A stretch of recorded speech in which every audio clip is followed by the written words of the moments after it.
Hey there, Mom. It's been a while since we last spoke, hasn't it?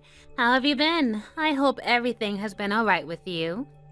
But given that you're living by yourself, all alone, I really doubt that you're doing, all good for yourself.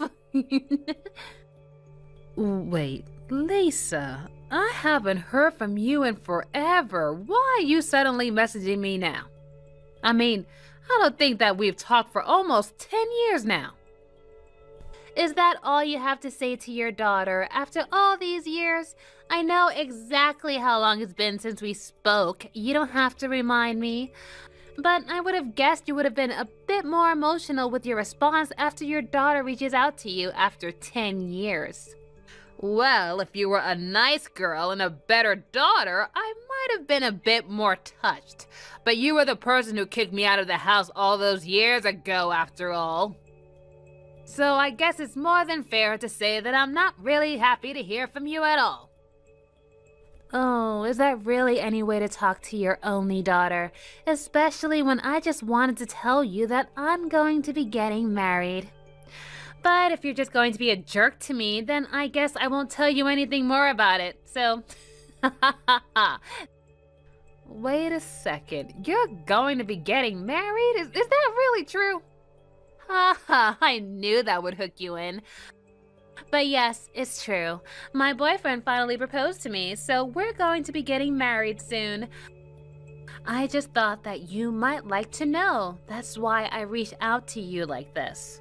But I have to say that I am so disappointed at this terrible attitude that you've taken towards me, Mother. So you're really getting married, huh? You're not lying to me, are you? There's no tricks or other hidden ulterior motive you got going on, do you? What is that supposed to mean? Of course I'm getting married. Why would I be lying about that? I'm your daughter, and I'm trying to tell you that I'm getting married, and you think that I'm lying about it. You are supposed to be happy for me, Mom. You should really try to be a better person, like Daddy. He loves me with all of his heart, and I know that he would do anything for me. He was so over the moon when he heard that I was getting married. And my fiance is the most amazing man in the world. We're going to get married, and then I'm going to be the happiest girl in all of the town. You really think that I should be more like your father? You do remember that he cheated on me, don't you? Ugh, are you still hung up on that old thing? Just because it happened in the past doesn't mean it didn't happen. It's a fact that your dad is a cheater. He left me, his wife, for a much younger woman, and that's why we got divorced in the first place. I still don't see how you can take his side in anything after he did that to me. In fact, you took it much farther than that, didn't you? You got so fed up with me that you threw me out of my own house. Well, my boyfriend isn't going to cheat on me, okay? Honestly, I can't believe you're just bringing up the past when I'm trying to tell you about my future. But I seriously can't believe that you're still hung up on that. You seriously need to learn to let things go, or you'll never be able to grow as a person. Are you seriously saying that it's my fault that you kicked me out of the house? You can't be serious, right? You have no idea how hard I worked for you and your father, how much effort I poured into taking care of you two. But even so, your father stabbed me in the back and my own daughter cast me out of my house. Are you serious? Are you really trying to say that you were even doing that much for us? The only one who was ever working hard for us was Daddy. It's always been Daddy. He was the one going to work every single day to make sure that we had food on our table and a roof over our head. Are you really trying to compare yourself to that? All you did was lie around the house doing nothing all day. Who are you trying to fool here? You have got to be kidding me, right? Not only that, but you were so mean and strict with me every single day. You weren't even a good housewife. You were just a loafer.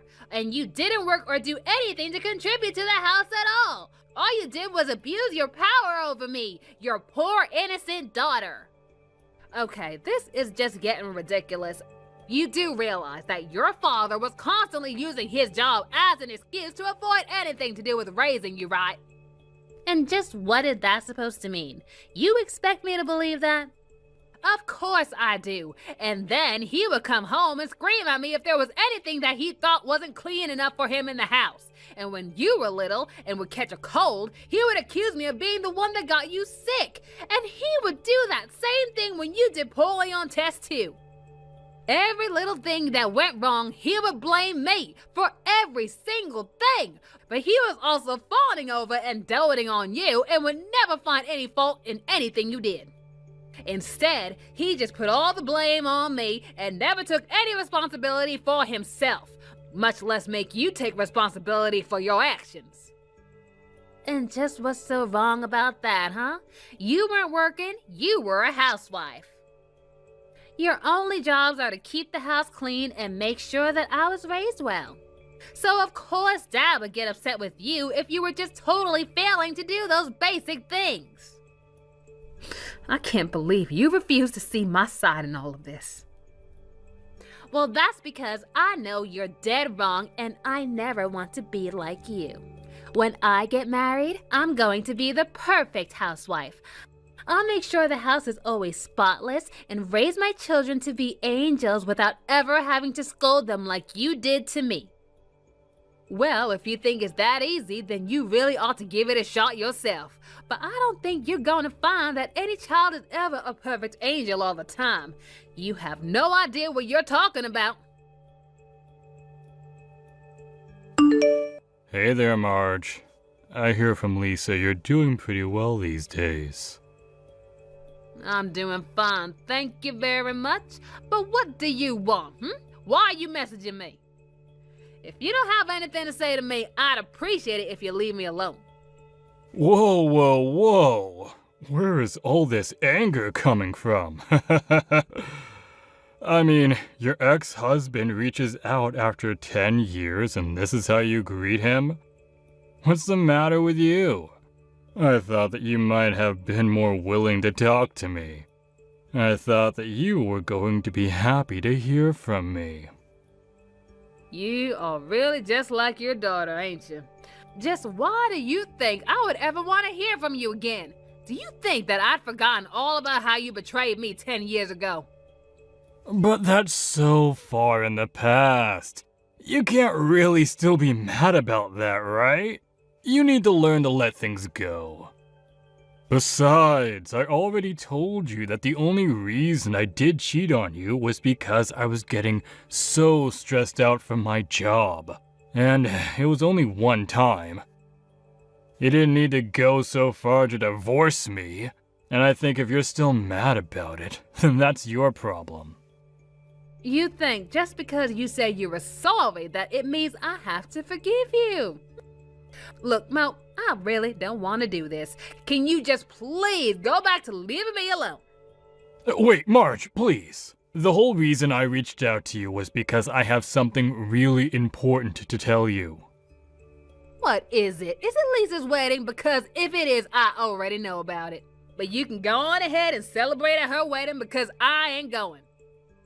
But that's actually exactly what I want to talk to you about. You see, I was wondering if you wanted to come to the wedding with me. We could be husband and wife again, and be there for our daughter on her big day. Doesn't that sound amazing? Is that supposed to be some kind of a joke? Of course it's not a joke. I'm asking you if you want to get back together with me. I mean, once our little girl gets married, she's going to move out, and then I'll be all alone. You don't want me to be alone, do you? Surely you must have no one else and be looking for someone to get with, right? You've also been single ever since we split up, right? That's why this is the perfect chance for you and I to get back together. We can go back to the way things were. Now I know you're joking because there is no way I would ever want to marry you again. It's not a joke. I'm being serious, Marge. Come back here and live with me again. I still haven't forgotten what an amazing cook you are. And I really miss you waking up early to iron all my clothes so that they're ready for me when I got to work. Not to mention having a spotless house like you always kept it. It just sounds to me like you're looking for a maid rather than a wife. Surely you must be sick of having to work a job for these past 10 years, right? But if we got back together, then you could quit your job and go back to being a housewife. It would be perfect. You know deep down this is really what you want, right? Of course, this isn't what I want. And I'll have you know that I very much enjoy my job, thank you very much. And more than that, I am very happy with my current husband. Why do you think I would ever take back someone who cheated on me? If you really thought that there was ever a chance that I would say yes, then you would really need to get your head checked. Hold on a second. What do you mean, your current husband? Are you telling me that you've gotten remarried? That's right. We've been married for about 3 years, in fact. He was introduced to me by my boss. He's a lovely man, and it didn't take long for us to start dating. He's nice and caring, and he would never, ever cheat on me. Basically, he's everything that you never were and could be for me. No way, that can't be. There is no way that a man can be all those things at one. Men are just built to cheat. It's in our DNA. You're just being tricked by him, and you haven't realized it yet. And just what makes you think you can speak for every man on the planet? Because I am a man, and I know that we're all cheaters deep down in our hearts. But that's why you don't have to worry about me. I've already gotten the cheating out of my system. So you can be sure that I'm a safe bet now. Just because you realize what a terrible person you are doesn't mean that all men are like that. Anyways, if that's all you had to say to me, I'll be taking my leave now. If you want a wife who does all those things you were talking about earlier, I'd recommend just hiring a maid. Hey, Lisa. I saw that you had called me a few times. Is there something that you wanted to talk to me about? If it's about your wedding, I've already given your dad my answer to that. Oh, I just wanted to let you know that our wedding plans were moving along smoothly. My fiancé is much more wealthy than I ever thought he was. His family is really rich and powerful, and anyways, we're going to be having the most spectacular wedding anyone has ever seen. I see. Well, good for you two, I suppose. But that's why you have to be there to see it. I know that you might still be mad at me for the things that happened in the past, but I just know that seeing me getting married at my amazing wedding is going to make you even more pissed off. I just want to see that look on your face when you realize how well off I'm doing now. Oh, is that the only reason why you want me to be there at your wedding?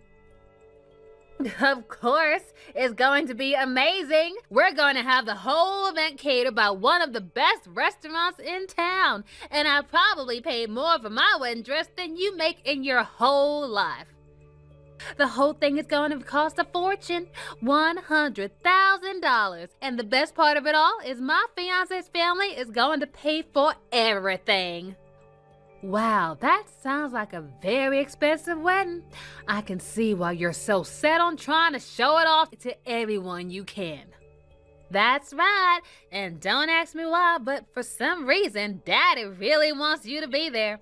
And since you're single, that probably means that you have loads of free time on your hands. So I think you should just swallow your pride and marry Daddy again. Then you two can come to the wedding and everything will be a happy fairy tale ending. I told you, your father and I already discussed this. Maybe you should ask him what I said when he invited me. Oh, come on. This wedding is going to be the event of the century.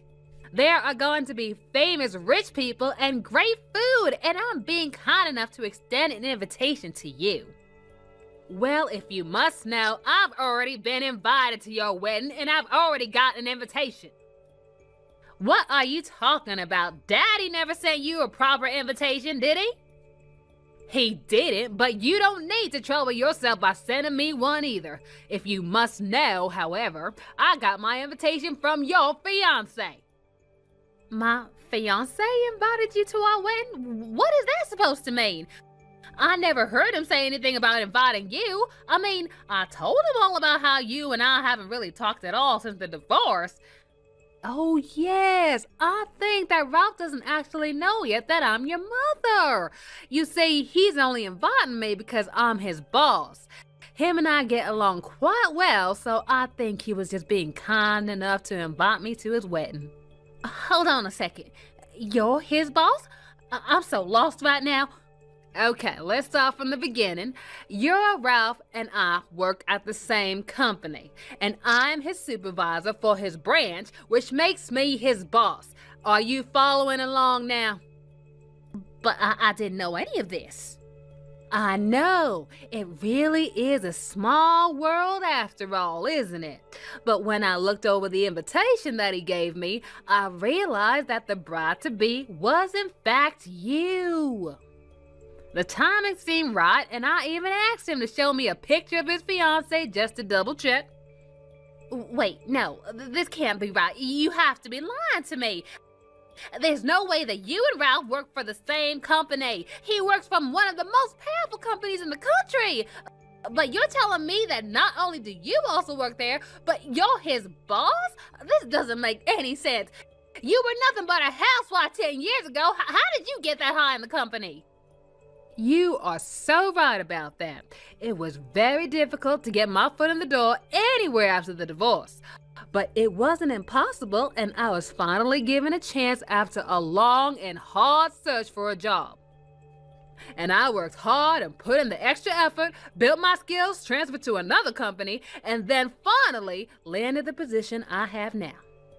But does stuff like that really happen? Well, I suppose I actually do have to thank your father for something. After all, he didn't do anything but leave the housework to me and the child rearing, of course, and then I might have learned some skills like how to multitask. And compared to raising a spoiled brat like you, training the new employee is like a walk in the park. It's like I was training for this job my whole married life. No, this can't be true. You have to be lying to me. There's no way that you're my fiance's boss. Ralph is always talking about how lucky he is and how he has such a good boss, and now you're telling me that it's been you the whole time? You know, he even sends me gifts on Christmas and my birthday. Oh, bless his heart. Oh, you are kidding me. I'm not kidding at all. And Ralph also told me that I could bring along my husband if I wanted to, so that's just what I'm planning to do. So you can look forward to meeting my new husband at your wedding. Isn't that great? Hold on a second. New husband? You're married? That's right, and I couldn't be more happier with my new husband. In fact, even Ralph is good friends with him. They go fishing on the weekend all the time. You mean to tell me that Ralph's fishing buddy, the one he talks about all the time, is really your husband? It appears so. And Ralph really is so kind. He's always going on about what a cute couple he thinks my husband and I make, that he's so eager to have us be there for him on his big day.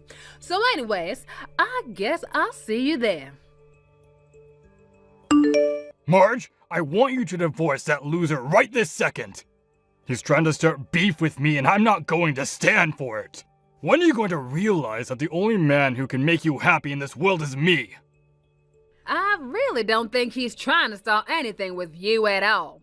I think that if anyone is trying to start anything, it's you. Well, then why would this guy marry someone like you who already has been divorced? Is he just really bad at flirting, so he just settled for you because he couldn't get anyone else? Did you really just fix your mouth and say that to me, Mo? But that still wouldn't explain why this jerk is looking down on me. How dare he steal my ex-wife from me? He should have gone out looking for a younger woman like all real men do. Instead, he peeved on some other guy's leftovers. Well, I'm not going to stand for that kind of ridiculous behavior. Okay, Mo, you really need to stop behaving this way. You look so ignorant right now. You are just a pathetic little man, aren't you? What did you just call me? All I'm trying to do is take my woman back from this jerk. You think I'm gonna roll over and let this guy beat me? If I can't have you, then I'll just find someone younger again. There are plenty of new hires that I can get to fall in love with me. I seriously doubt that any poor young woman is gonna fall in love with a big old jerk like you, Mo. You really haven't changed at all these past 10 years. How pathetic. And just what is that supposed to mean? It means that after seeing how you're behaving at this wedding, I'm sure that no one is ever gonna want to marry a sorry piece of man like you. Wait, Marge, please. You have to reconsider.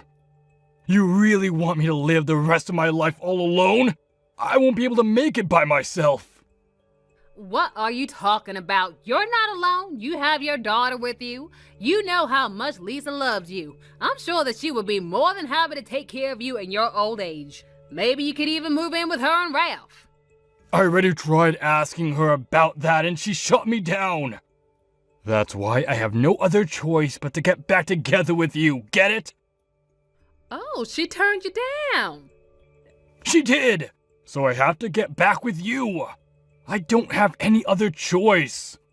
But then you showed up at the wedding with your stupid new husband. That when I went to Lisa to talk to her about what she would do for my future, and she told me and begged her not to abandon me. But she told me that I wouldn't be allowed to live with them, and that they were never going to send me any money. Every little request I made her, she totally shot it down. Wow. Oh, that sounds tough.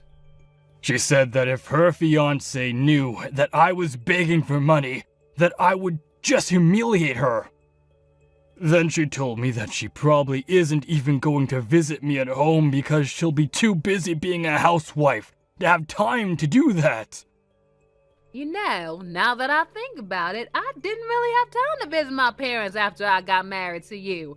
You told me that I had to put you and Lisa ahead of my own family. 'Cause it wouldn't be fair. If I have to be at work all day, then you shouldn't be allowed to leave the home all day.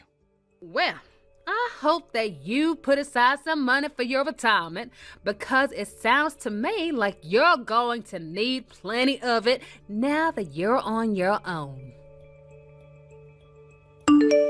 Oh no, what am I gonna do? This is completely all your fault. You ruined my wedding.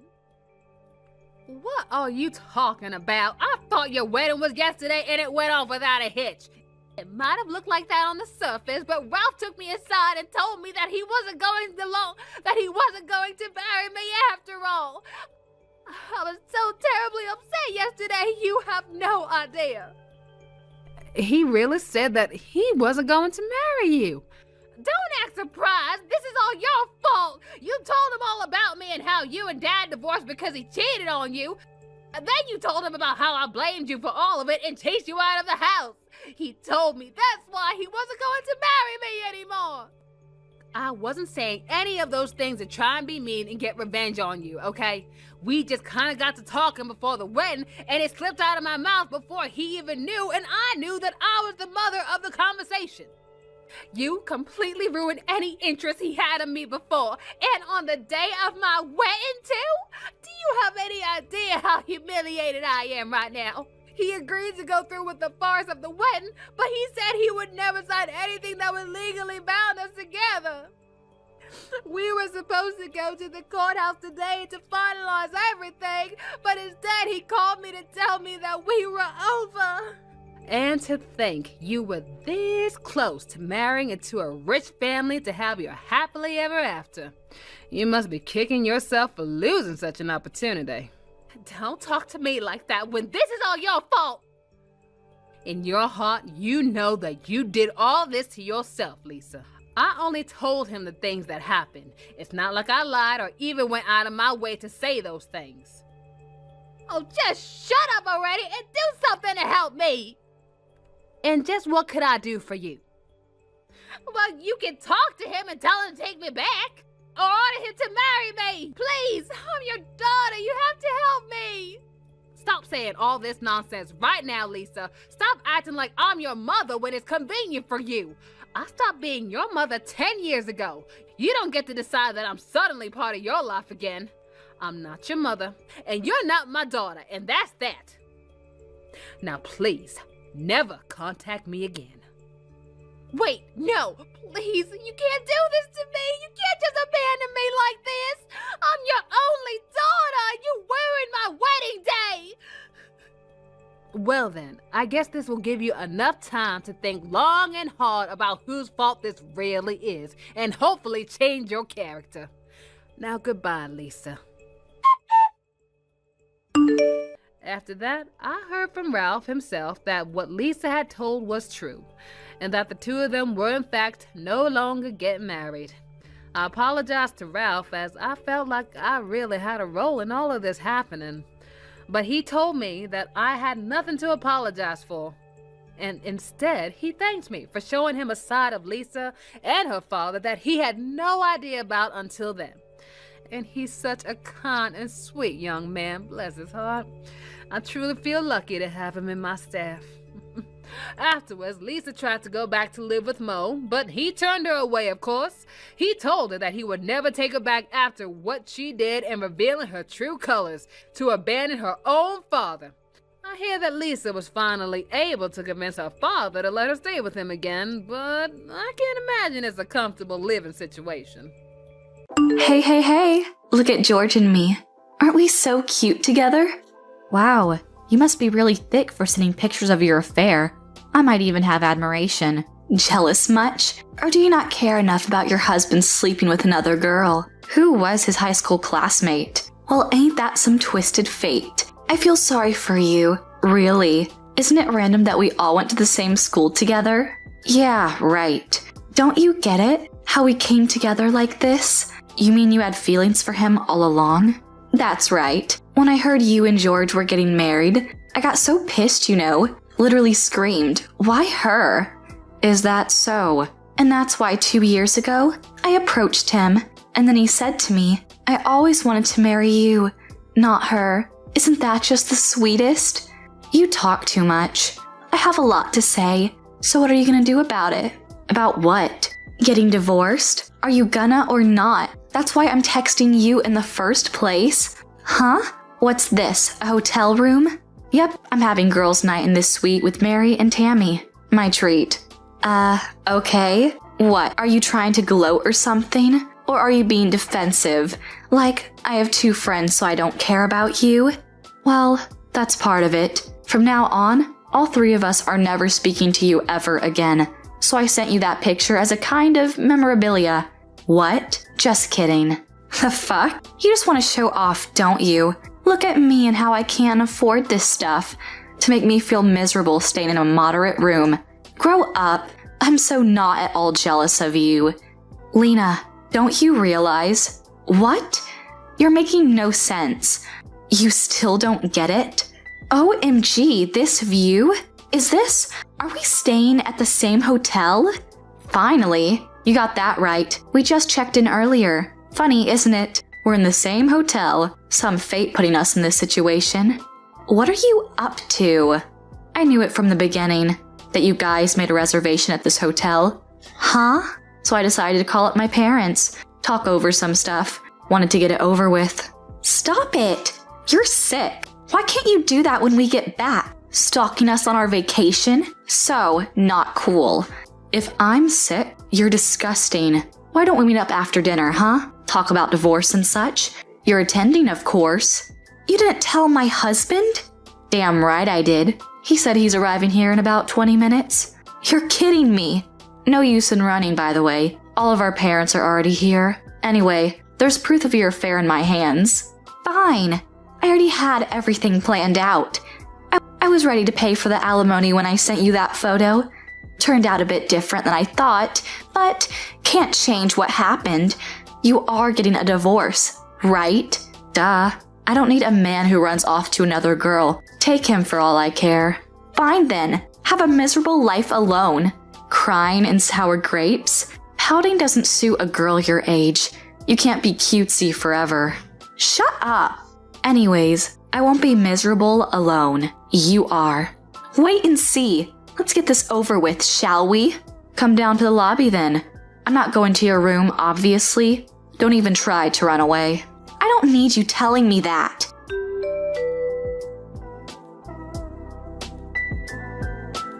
Hey Momo, you up? I want to talk to you in private. Can you come down to the lobby? I knew you would say that. You're an ass. Didn't you think what would have happened when I found out? I didn't mean for all of this to happen. Lena and I, we weren't serious. Well then, why were you so silent the whole discussion? I couldn't gather the courage to speak up. You're such a ninny. When my dad asked you if you did this because you wanted a divorce, you should have said no. Well, even if you did, wouldn't change anything. I couldn't. He was so threatening.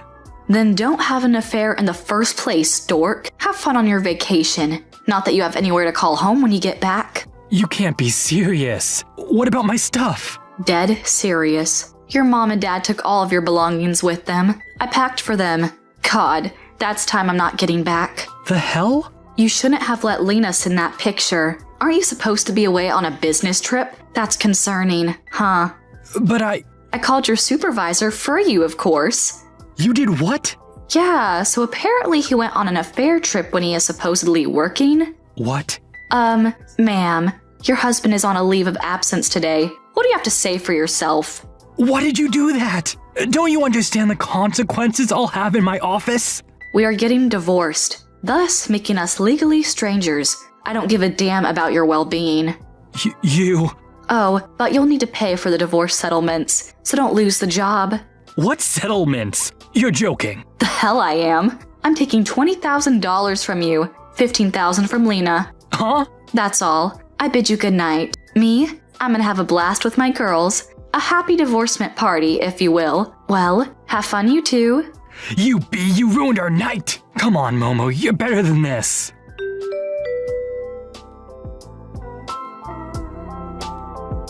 Thanks for unblocking me.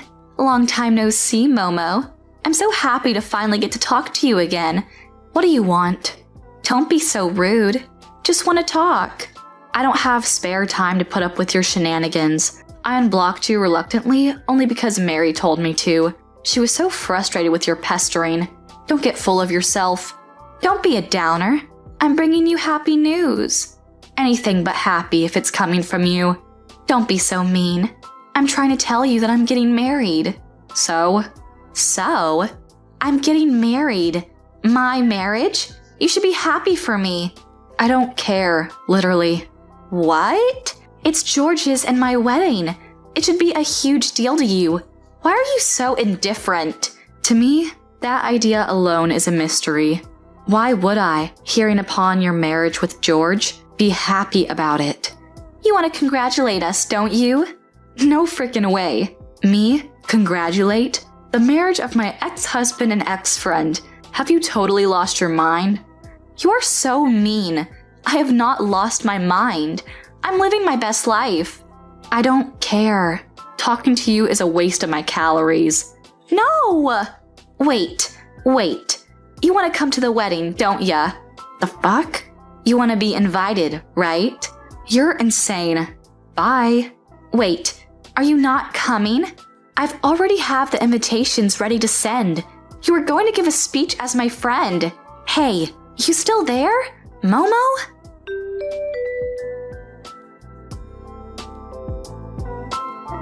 Sorry to disturb. Hey, Momo. I think you've already heard from Tammy. I did. So what do you want? You mauled Tammy on the street for my number. Must be important.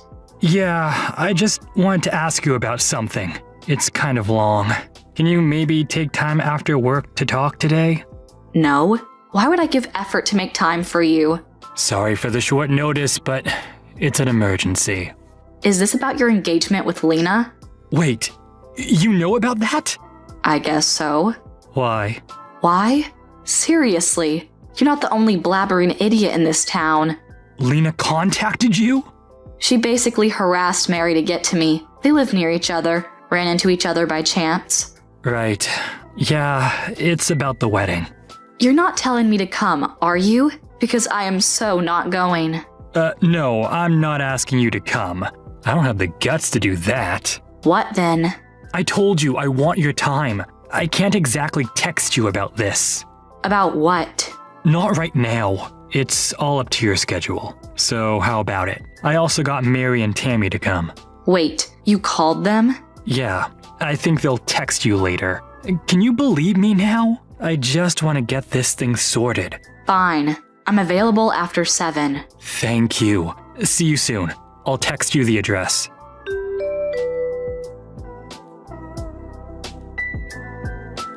Hey, I've got dates for our wedding day. What? You're not serious. What do you mean? You're coming, aren't you? You never sent back your acceptance. I already sent you my answer. So you're coming then? I'll have your seating charts ready then. The hell are you saying? Can't you think straight for 1 second? Your wedding got canceled, didn't it? Canceled? What? Who told you that? I'm not sending out invitations if it got canceled now, would I? If you say so. I'm sending you my final answer to your invitation. No. Freaking no. I can't wait to see you at the ceremony. You're coming, of course. I don't know if you're procrastinating, but you should talk to him. There's no way around this. Calm down for once. You're annoying the F out of me. But it's not my fault. Nobody's coming to my wedding. You're my only hope, Momo. Seriously? The fuck? You understand me. You care about me and George. Have a nice life. I'm reserving your seat. You're coming. Understood?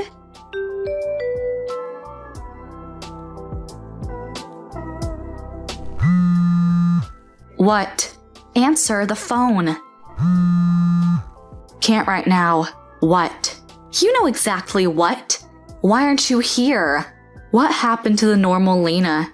You always end your text with a sad face. Shut up! It's all over. I'm done for. F this. You know what today is, don't you? Your wedding, pending day, right? You knew. You talked George out of this, didn't you? Wait, you're not. Are you actually at the venue? When it got canceled? I didn't cancel it. George did it on his own account. I didn't agree to that. George called the engagement off a month ago. How are you gonna get married without him? Seriously? It's all your fault. Yes, you are the reason why he called the engagement off. You two had an affair. I'm charging you alimony. Huh? Are you accusing? Duh. You had the talk with George, right? I might have urged his realization, but don't you get that you had this coming? What do you mean? George told me everything. Momo told me. That's a while back. Are we talking about when George asked me what kind of person you are? Huh? If that is so, Tammy and Mary were also there with us. All of us talked about you. Huh? What? What's going on? After you told me you guys were getting married, George texted me, saying he wanted to discuss with the 3 of us. When did that happen? He didn't want to complicate things by you knowing. Why did he think that? Because he wanted to ask as how much of a whore you are. Knowing you, you'd have prevented it any way possible. No, I wouldn't. You would, and you know it. You change your behavior depending on the person. From a guy's perspective, you might look cute and all. From us girls, way opposite. That's not true. Oh, yes it is. And after the engagement announcement, he heard rumors about you. Naturally, he was curious. So you went around bad-mouthing me? Bitch! Listen to the story till the end, will you? After I heard about your wedding, I immediately told all of our classmates not to worry about me and congratulate you guys. What? When George and I got married, everyone sent in video messages, remember? Of course, it would be wrong for me to do that, but it's been 3 years, and I told my friends to not mind about me. Those who want to congratulate you as much as they want. I never told them to boycott the wedding. Then why did nobody come? I don't get it. Seriously? It's because you've done too much damage. Not just with George, but whoring around the whole school. Having sugar daddies, then dumping their asses. Stealing friends' boyfriends, plural, all done while you were with George. What? So yeah, it started with my text. But everyone was eager to fill George in with all of those details. That's why he called off the engagement. He did say you were acting strange after moving in together. What? So George knows everything? Apparently, you were too eager to show yourself, not waiting a bit to vigorously use your savings, not doing anything in the house. You can't, so you asked George to do them all, even though you told him house chores were your specialty before you started dating. You couldn't go through with one single thing. I'm surprised it took this long for George to raise suspicions, but I am so not forgiving you for talking behind my back.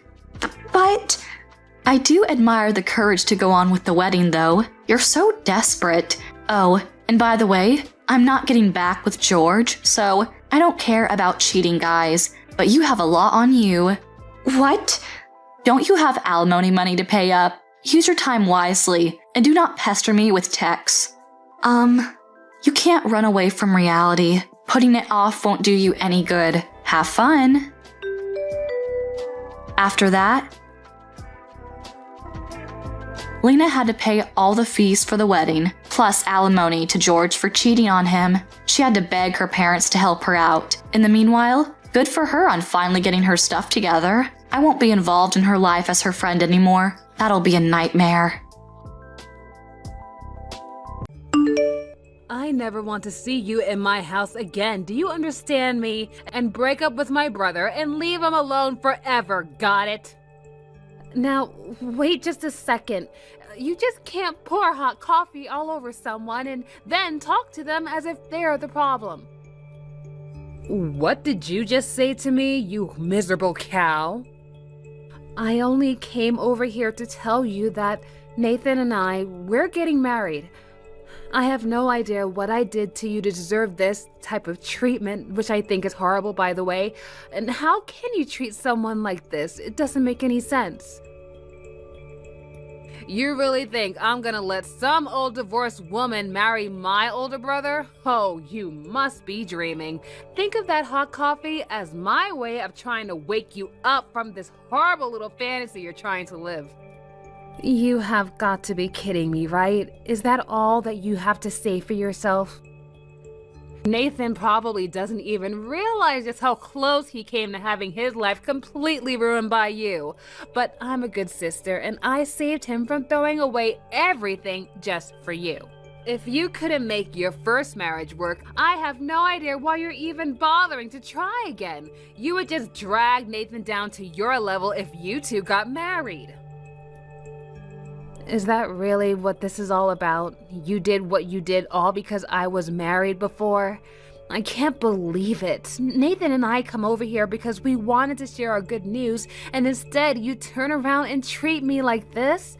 What kind of person doesn't think that someone should ever get married again just because they were divorced in the past? It makes perfect sense to me and anyone else with a brain and eyes that could clearly see. Of course, someone like you is probably just incapable of seeing just how much this marriage would ruin his life. Then again, maybe you just don't care and you're only out for yourself. But that's all the more reason to protect my brother from an evil woman like you.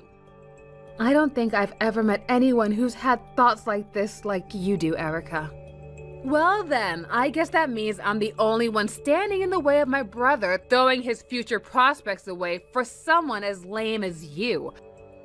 I mean, you already promised to love someone till death do you part, and I don't think either of you or your ex-husband are dead yet. So why should anyone ever trust anything you have to say about love or marriage?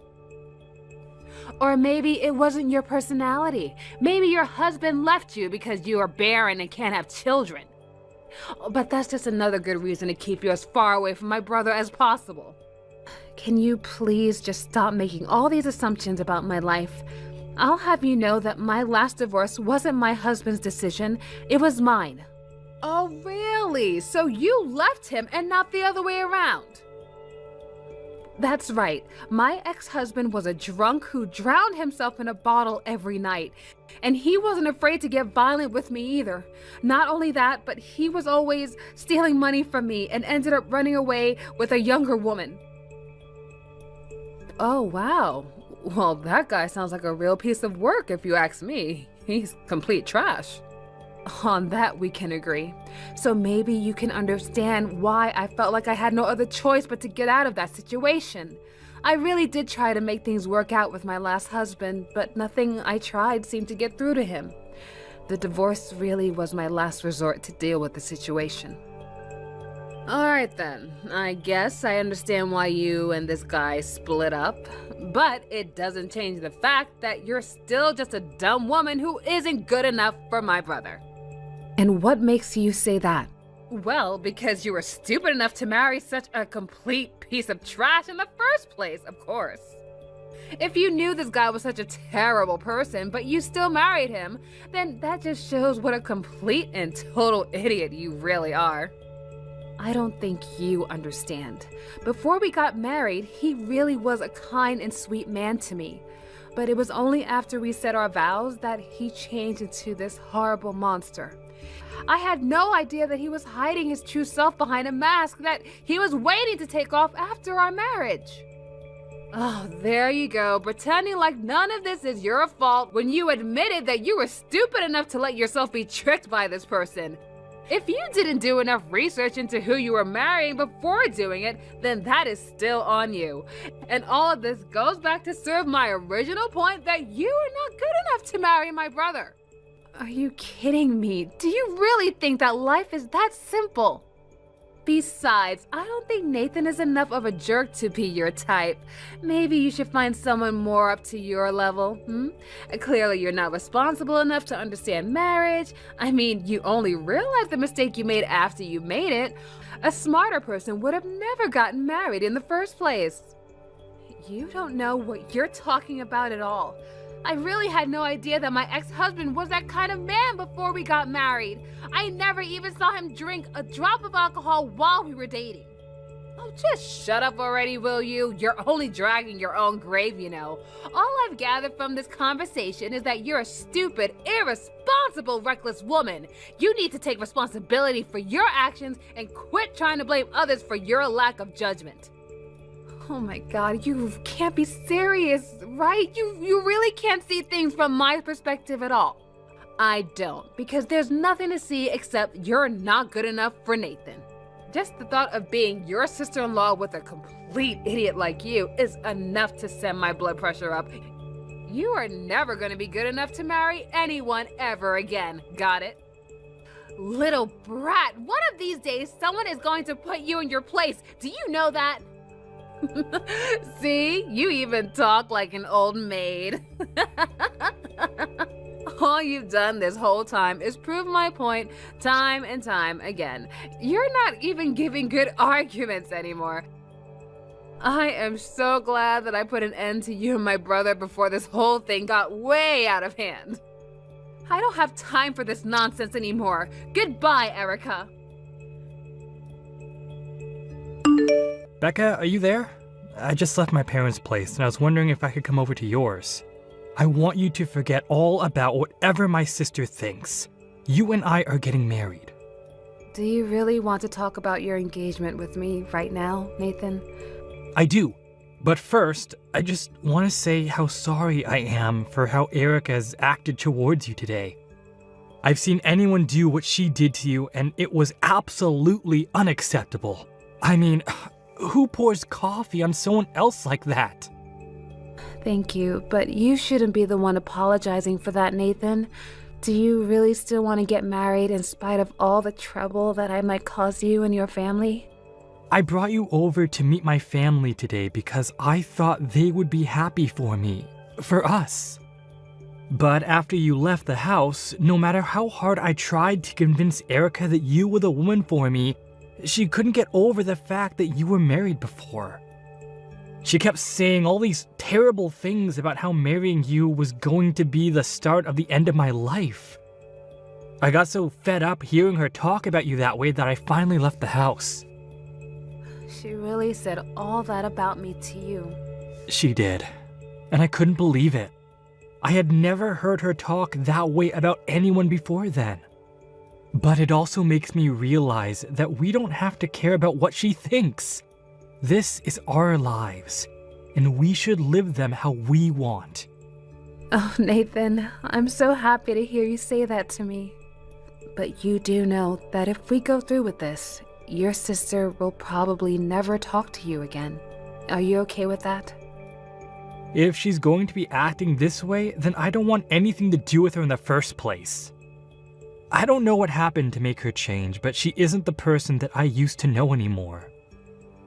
I was getting fed up with attitude already, so this was just a good chance to make a clean break from all her nonsense. You really mean that? That you were already thinking of cutting her off? You know, Erica has always been a pretty prideful girl, even when she was little. She would look down on the less popular kids and judge them for petty things. I remember one time, she had a girl in her friend group who said that she wasn't going to college and was going to start working instead. And Erica just kept bullying that girl and calling her poor and stuff. But I never saw her actually physically take action to bully someone like she did to you today. That's when I knew she really had changed too much. Wow, I can't believe she said such horrible things to that girl. She really did. And there was another time where she had a friend who was a single mother, and Erica told her that children without both parents aren't even worth having. She just says the first cruel thing that comes to her mind and never thinks about how it might affect the person she's talking to. Well, everyone and everything, it sounds like. And to say those kind of things to people actually going through stuff like that, that is just awful. Well, Erica thinks she's never made any mistakes in all her life, so she thinks she gets to judge those who she thinks have. Basically, she just asserts that she's right and everyone else is wrong, unless she says otherwise. How can someone even live like that? How has no one ever stood up to her and told her just to mind her own business? It's a mystery to me as well. But I refuse to let Erica be the reason why I don't marry the woman of my dreams. So please, do you mind if I come over so we can talk more about this in person? I want to plan a date that we can go to court and get married, and then we can look at places to move in together. It's been a while since we last spoke, but I just wanted to do my due diligence and make sure that you and my brother finally split up. Actually, on the contrary, we've moved in together. And this weekend, we're going to the courthouse to have our civil ceremony and get married. Hold on a second, what? So you two haven't broken up at all? Oh, you're going to get married instead? I can't believe this. How dare you just go and do this after what I said you should do? Erica, can you please just tell me what is this really about that you don't like? Why is it that you don't want Nathan and I to get married so badly? It's because I hate you and you're not good enough for him. I already told you that a divorced woman can never ever be trusted again to be married. You're just going to run away and hurt my brother the moment things get a little difficult for you. Well, I'm not going to let you blow up my brother's life like you did with your last marriage. You really do see things through your own biases, don't you? I'm not biased at all. I'm just honest about what I see, and people don't like to hear the truth. I mean, even after I told you about how I was tricked about who my last husband really was, and that after he changed, I had to just leave him for my own sake, and you still managed to put the blame on me. You made it sound like I was taking the easy way out, even though I told you that divorce was the last thing that I wanted to do. Well, that's because all you said in that whole sob story of yours was it was tough, so I gave up. Do you really think I believe that your husband suddenly changed personalities after you got married? That sounds like an excuse, and a failure at that. And if that's how lightly you take marriage, then clearly you weren't good enough for my brother to stick it out through thick and thin. It was your job to find out about the person you got married to before you married them. What's that term, red flags? You didn't see any of them? Erica, I really think you're making a huge mistake. I don't make mistakes. In fact, I'm also engaged to be married, and unlike you, I know exactly the kind of person that I'm getting with. That's why I agreed to get married to him. Wait a second, you're engaged to be married too? But not even Nathan knew anything about that. Well, he wouldn't know anything since I've been keeping it a secret from the family this whole time. But soon, I'm going to be introducing him to the family, and they'll see just what an amazing man he is.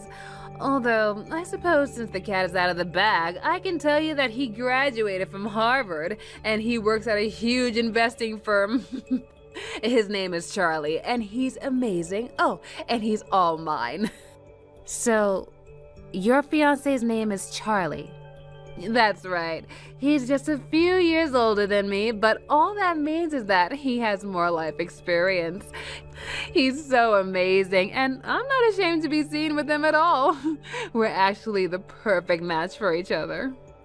So, this Charlie guy is a bit older than you.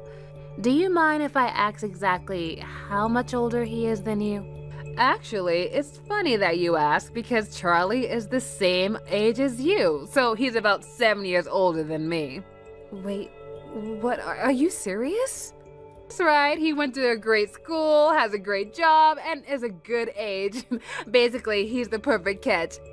I should know. I spent time learning about the kind of person he is, and I know that I'm not wrong about how I feel towards him. I'm not gonna make the same mistakes that an idiot like you did when you got married. So you just dived right into your marriage without even thinking about any of the consequences, and all it got you was a divorce. You know, I think your Charlie might actually be my ex-husband, Charlie. Harvard, the job and finance, his age, it all matches exactly with the man I used to be married to. I'm afraid that you might, in fact, be marrying someone who has also been a divorcee. Hold on, wait a second. What? I know. I'm just as shocked as you are to be hearing all of this. The world really is a small place, isn't it? Is that supposed to be some kind of a joke or something? There is no way that the man I'm engaged to marry ever had anything to do with you. Because if that was really true, then that would mean that I'm about to marry a horrible person. But there's no way that he was married before or even got divorced. Well, all I'm saying is that everything you told me about this man so far has matched up exactly to the man I used to be married to. My ex-husband, Charlie, also went to Harvard, and he also works in finance. And his name is also Charlie, like your fiancé. But that just happens to be all a coincidence. I mean, I've never even seen Charlie drink, okay? And he's never mentioned anything about being married to you or anyone before. Sounds like the same thing he did to me. I never saw him touch a glass before we got married. It was only after he did that he showed me who he really was. But I think you'll find out pretty quickly that he does all of his drinking while you're away, and he only pretends to abstain when he's around you. Oh, you are full of it. This can't be right. And have you actually ever asked him before if he's ever been married? Because I feel like that's something a lot of people don't bring up, especially if they don't see it's necessary. You might want to look into that, though. This is really bad, though. I mean, we're already engaged. How can we get married if he's hiding so much about me that I don't even know? This can't be right. He would never do something like this to me. I know how you feel. I thought the same exact thing before when I got married to him. But he's hiding his true self from you. And once you two get married, you can look forward to him just downing bottle after bottle, night after night. And I don't want to make any formal accusations, but I'm just telling you that it's really worth looking into before you get married, okay? No. You can't be right about this. My Charlie would never lie to me about who he is. I mean, he is my fiancé, for crying out loud. Oh, that's right. I completely forgot that you have the ability to know exactly who someone is and isn't. What is that supposed to mean? I'm only repeating what you said. You told me that you would never get married until you were 100% sure that you knew what kind of person they were. So I guess that means you must have done all of your homework on this person and that you know exactly who you're marrying. I mean, you wouldn't just get married to someone without knowing anything about them, right? Well, of course not. Well then, don't worry about it. I'm sure that things are going to be just fine. After all, if they aren't, then that means you've been wrong about yourself this whole time, wouldn't it? 'Cause I don't think I'm wrong. It never hurts to double check. Oh, no, I really hope that I didn't shake your confidence in your fiancé. After all, you aren't some old hag like me. You're a bright, clever young lady, aren't you? So I'm sure that you know exactly what you're getting yourself into with this guy. I mean, even if I was right, and it is my ex-husband Charlie, and he does change after you two get married, at least you've already been prepared for that, right? Look, I don't know what you're talking about. I just mean that you'll take responsibility for your marriage and won't run away like I did, right? Even when he's drunk and hitting you, you'll still be there by his side, right? You don't really think that will happen to me, do you? Oh no, what have I done? I can't marry someone like that. Becca, you gotta help me. You were right. My fiance was your ex-husband, Charlie. I asked him if he'd ever been married before, and he refused to answer until I pressed him about it, and then he told me the truth. He really is the same abusive alcoholic that you used to be with. Oh, so you did end up going to double check about who he was. Huh, and here I thought that you knew all about this guy before you got engaged to him. Oh, shut up! This isn't a joke, you know. And what am I supposed to do about this now? Please, you have to help me. What do I need to do to help you with? Did something happen? He was going to do the same thing he did to you, to me. He hid part of his life that he wasn't going to tell me about at all until after we got married, okay? When he finally came clean about who he was, he went straight to the kitchen, opened a bottle of wine, and chugged the whole thing right before my eyes. That does sound like Charlie. Yeah.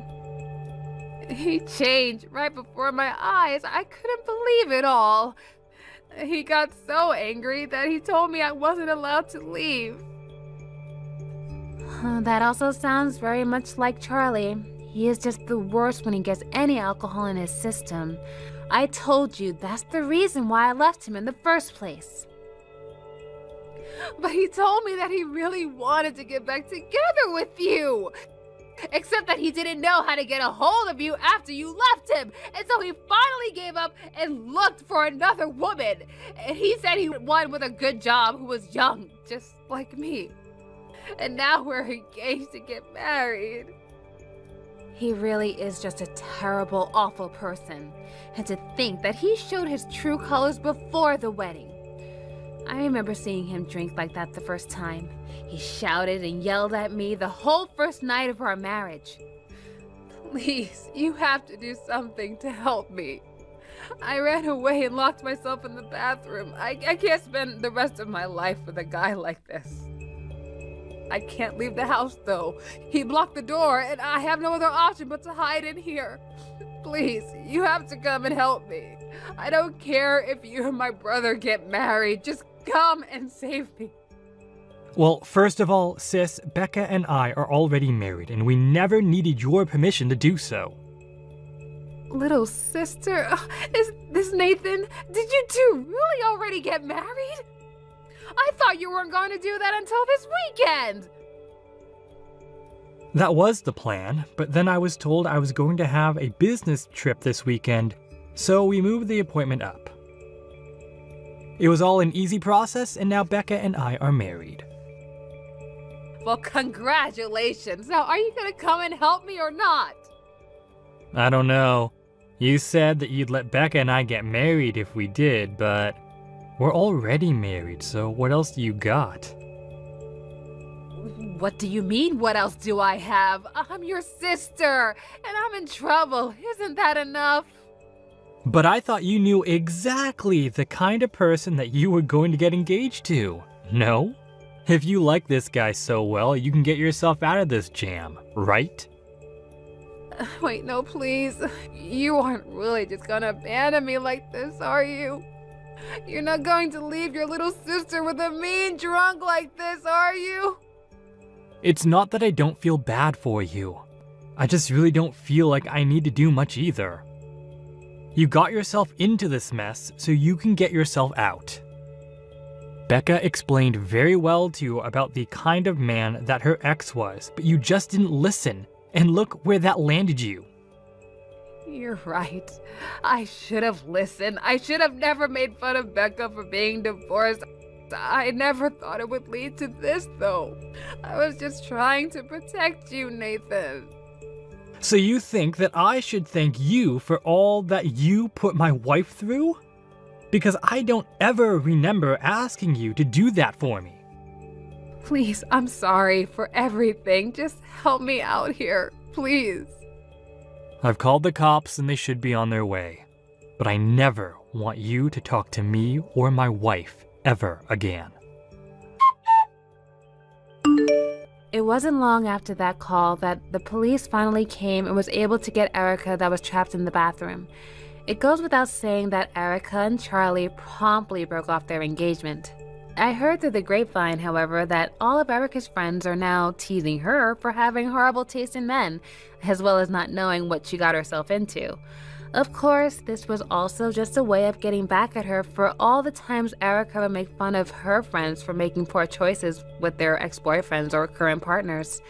As for Nathan and I, we had a small wedding ceremony with some friends and family, and now living together, happily married.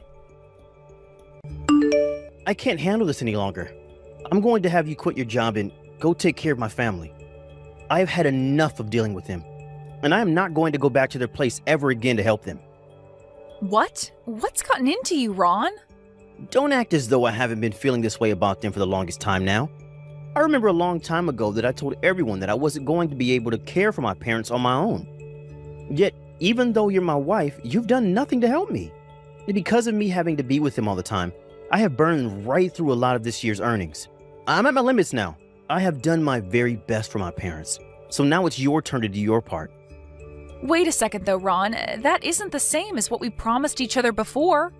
We said that we'd promised to take care of our own parents as they got older and needed our help, right? Excuse me? You were the one that wanted to make that promise in the first place, right? 5 years ago, when both my parents came down with something serious and needed us to care for them for a little while, you told me you wouldn't dare come over with me to help and told me no. You said that we should only have to take care of our own parents and no one else's. And you followed that by saying you're my husband and I should respect your choice. Oh, well, that was... And that's why for the longest time I've been caring for my parents all by myself. They live pretty far from here, so I have to run over to their place every day, taking away around 3 hours of my time. I remember when they first started asking for help, I had to be over at their place all night and only got around 2 hours of sleep between work and them.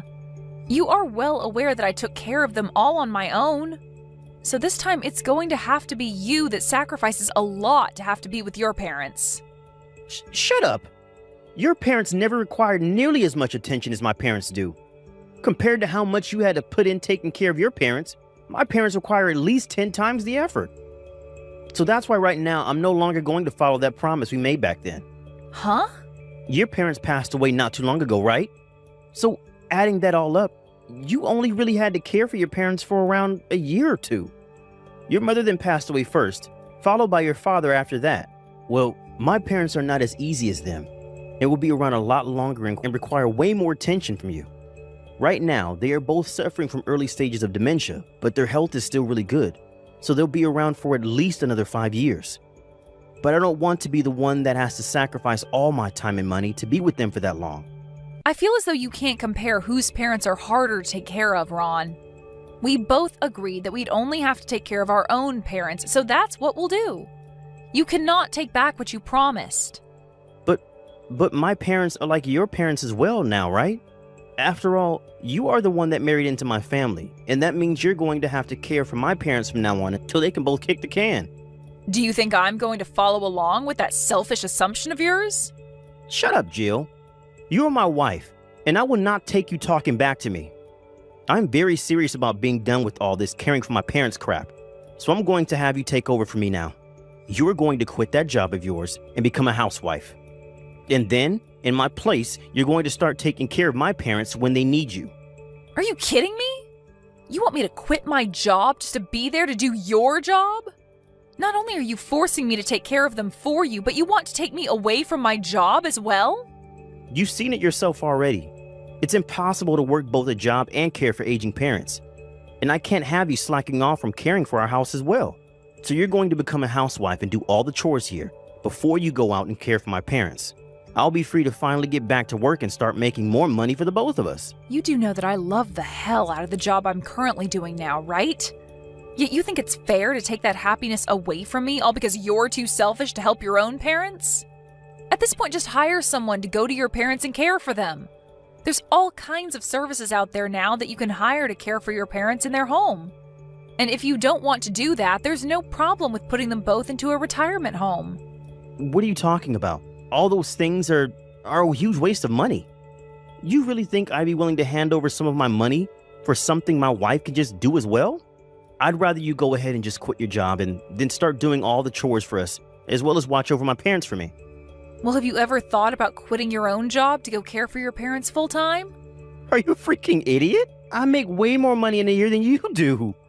There's no way I'd give up my income to rely on someone who's making pocket change like you. Anyway, what I've said to you today is an order from your husband. You are only going to focus on doing housework and caring for my parents from now on. Before you leave work today, tell your boss that you're quitting.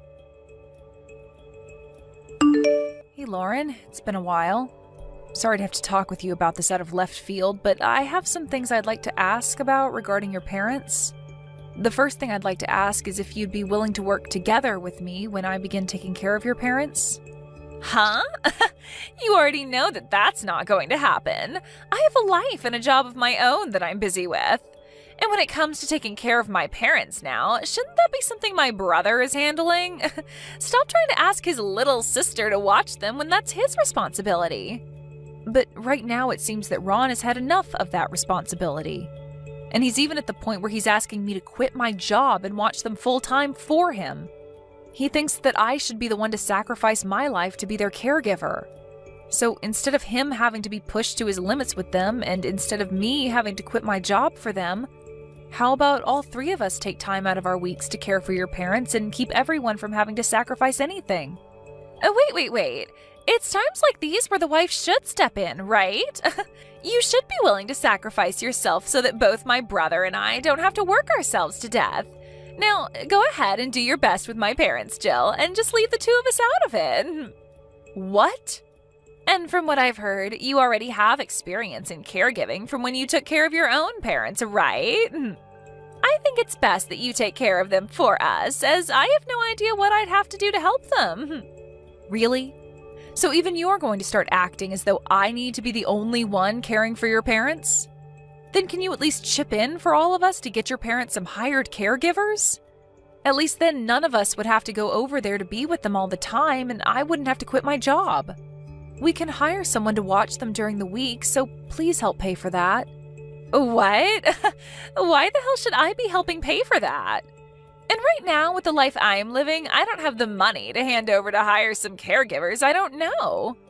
I'm not going to be helping care for my parents, and I most definitely will not be paying for someone to. Are you kidding me? Stop trying to push your responsibilities on others now, Jill, and just do your job as Ron's wife and care for my parents. You are his wife after all, so stop coming to me with things that will only stress me out. Quit your job and take care of my parents. Now that's it from me, and I'm leaving both my mom and dad in your hands, huh? Hey, Jill. I hear that you started to take money away from my parents, and I am not going to let that continue happening. All you do is sit around on your butt all day, so why should they pay you anything? Huh? Lauren, what the heck are you talking about? I don't think that I'm sitting around all day and am forcing your parents to pay me anything. Stop trying to hide what's going on over there from me. I already know everything about what's really happening with my parents and you. I know that you asked them to pay for you to care for them, and that they are currently paying you around $2,000 a month for that. I guess that someone might have said something to you about that. But that money that they pay me is something that your parents and I talked about thoroughly and has nothing to do with you. I was the one that had to quit my job in the first place to come care for them, right? So when both your parents heard about that, they came to me wanting to negotiate a price they'd pay me to work for them. But right now you're getting too much from them. Why do you get to make $2,000 a month doing practically nothing? I know that the two of them are healthy enough to care for themselves by the way they looked when I've come over the past few times recently. Neither one of them look as though they have any signs of dementia or any other sickness. So why are they having to pay you when they're both well enough to take care of themselves? Wait, have you actually been coming over here to see your parents recently? Both my brother and I are worried about our parents. And we wanted to know just how bad their dementia might have become in the past couple of months. But when I came over to see them just the other day, both my mom and dad looked like their normal selves. Do they really need you there caring for them? And why the hell do they have to be forced to pay you that much for nothing? I'm not going to let you get any more money from them when all you do is just sit around in the house doing absolutely nothing. You have it all wrong, Lauren. It's just that recently their symptoms haven't been as bad. But normally they have a hard time dealing with their dementia and need me to do all kinds of things for them. Huh? They've actually been getting a lot worse this past month and have only been looking okay this week.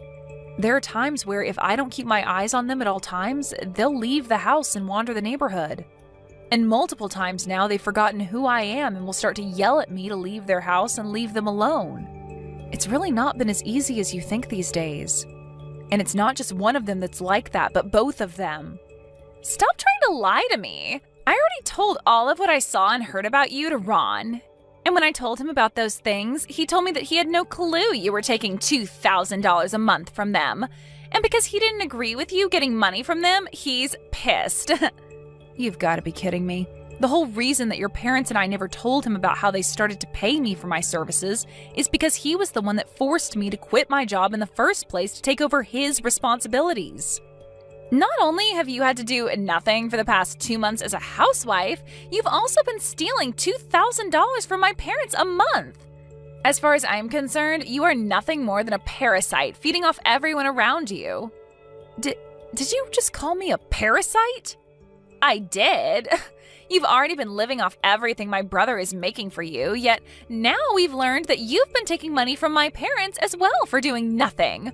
All of that is a textbook parasite move. And because of all that, Ron doesn't need you as his wife anymore. I'm going to have you divorce my brother right now. What? Divorce Ron? If I had known that they'd be able to give me $2,000 a month, I would have started caring for my parents the moment you asked me to. It would have been the perfect job for me. All I'd have to do is sit around the house with my parents all day and make $2,000 for that. And I'd be able to take whatever day I want off and be able to finally go to all those concerts I've been wanting to see. I think I'll be taking your spot now as their caregiver, and that means you'll need to go. You are being fired now as their caretaker, and I'll be getting that sweet $2,000 a month from them now. I'm really pleased to hear that you're finally willing to come and care for your parents for me, but why do you have to ask me to divorce your brother for that? Because you do nothing for this family and will be completely useless after I take your job caring for my parents. What? Are you sure you have all your facts straight to be asking something like that from me? I can tell you that after I take your job, you're going to want to get back out there to find another job again.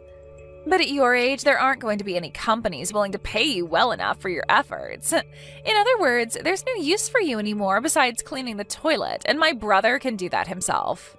So I think you leaving my brother would be the best thing for him. You're lying, right?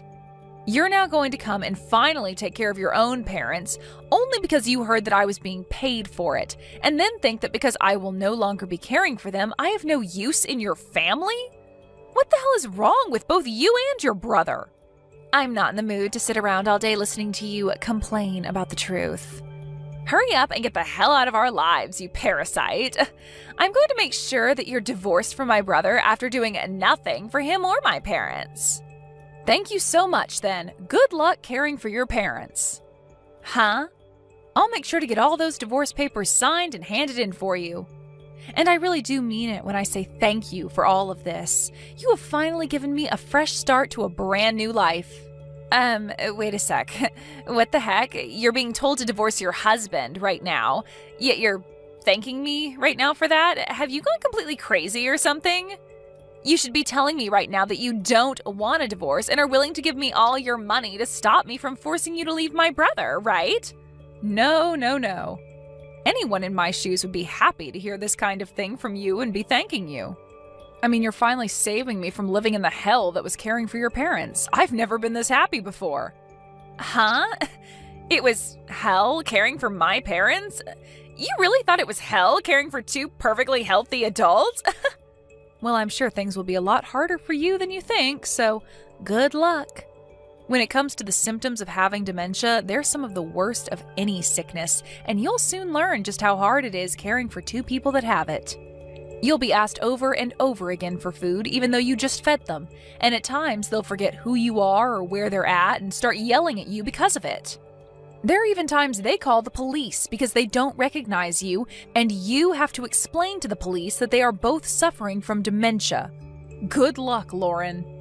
You are going to have to do a lot of apologizing to all sorts of people because of them, but you'll get used to it. Huh? And just be aware that every day, including weekends, you'll have to be at their house bright and early to start caring for them, and won't be able to leave or sleep until around 10 p.m. every night. And don't forget that when you're not caring for your parents, you'll have to be doing chores around the house and preparing their next meals.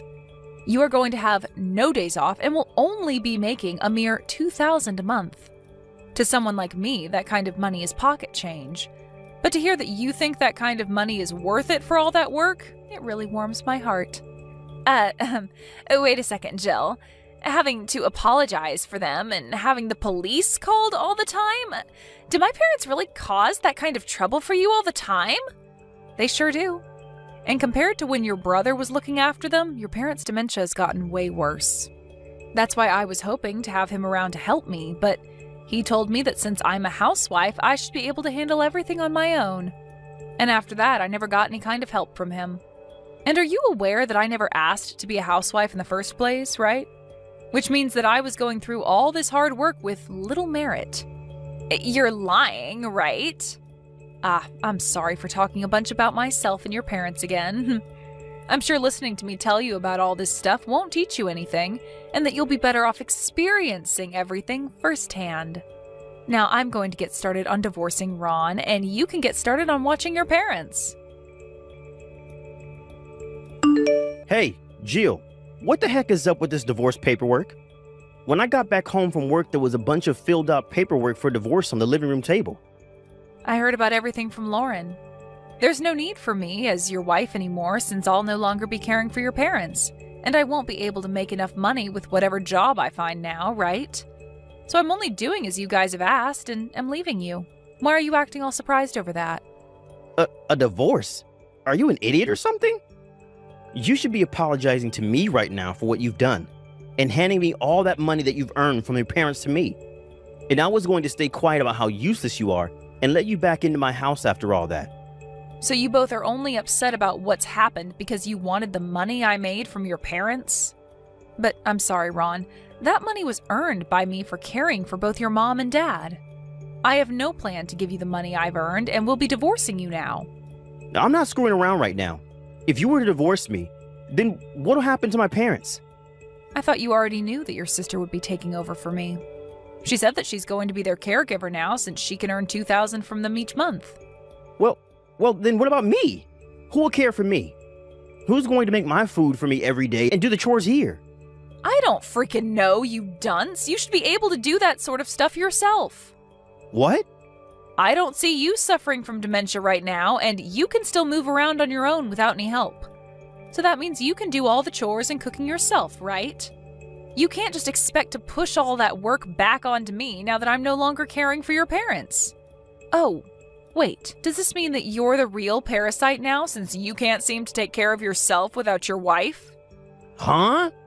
When I'm gone, there's not going to be anyone around for you that'll be willing to care for you as though you're some kind of old man. So you're going to have to learn how to take care of yourself again as a single man. Because things will only become harder for you as you grow older and find it harder to remember things or walk on your own. Unless you start saving now for the future where you'll need to be put into a home or hire someone to come to the house and take care of you. I know that I'll have to do that now since I won't have a husband around to help me anymore. Although it's not like you were helping me in any way in the first place. Anyway, good luck to the both of us as we begin our new lives as single, middle-aged adults. I never thought it was going to be this tough taking care of 2 people with dementia, and only making $2,000 a month for all this work is not enough. And it's gotten to the point now where every day I'm spending close to 24 hours here watching over them and doing everything around their house. If you have the time to come to me with this sort of crap, then you have the time to ask your brother to come help you, right? He is your brother after all, so you both should be able to work together to deal with your aging parents. Even if he does come to help, he's so full of himself that he makes me do all the hard work while he sits around doing the simple stuff. Anytime I ask him to help with anything that isn't watching them sleep or dusting the shelves for the 500th time, he tells me that he can't be asked. Cleaning their bathroom is nasty and should be done by me. I don't know how to cook any meals. He's pretty much forcing me to do everything for them. Well, if that's too much for you, then hire someone to come care for them. Or you could put them into a retirement home. You both can split the cost for that, so it shouldn't be out of the question, right? But if I do that, then the $2,000 I make each month will go away. I do not want to lose the money that I'm making right now. What? So please, come help me, Jill. You were able to care for them all by yourself, right? You can be here to help teach my brother and I how to do the more difficult things when we ask, or even allow us to do the easy things while you handle the harder tasks. Everything is difficult when it comes to caring for those with dementia, Lauren. You're just going to have to learn to deal with it all.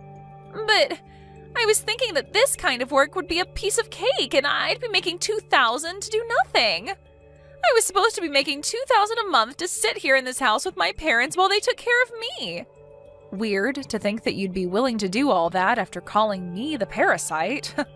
Well, I'm sorry that all of this caregiving work is getting to you, but it's too late now to back out of it, so good freaking luck. Please, I really need you to come and help. If things keep going like they have been, then both Lauren and I are going to drown. I have been working non-stop at my parents' house helping Lauren care for my parents now, and have had to take pretty much every day off work now to be here. It's to the point that my higher-ups are starting to question me, and are thinking of cutting my salary. And not just that, but want me to move to a different office outside of town, and that will put me almost 3 hours away from my parents' house. That is such a nice company you work for. If I were them, I would have just fired you for calling off all the time and never being around anymore. Why are you saying that with such happiness? I was finally getting back to my life of having a really good income again. I've worked for years now, putting all my time into my current position with all those raises I've earned.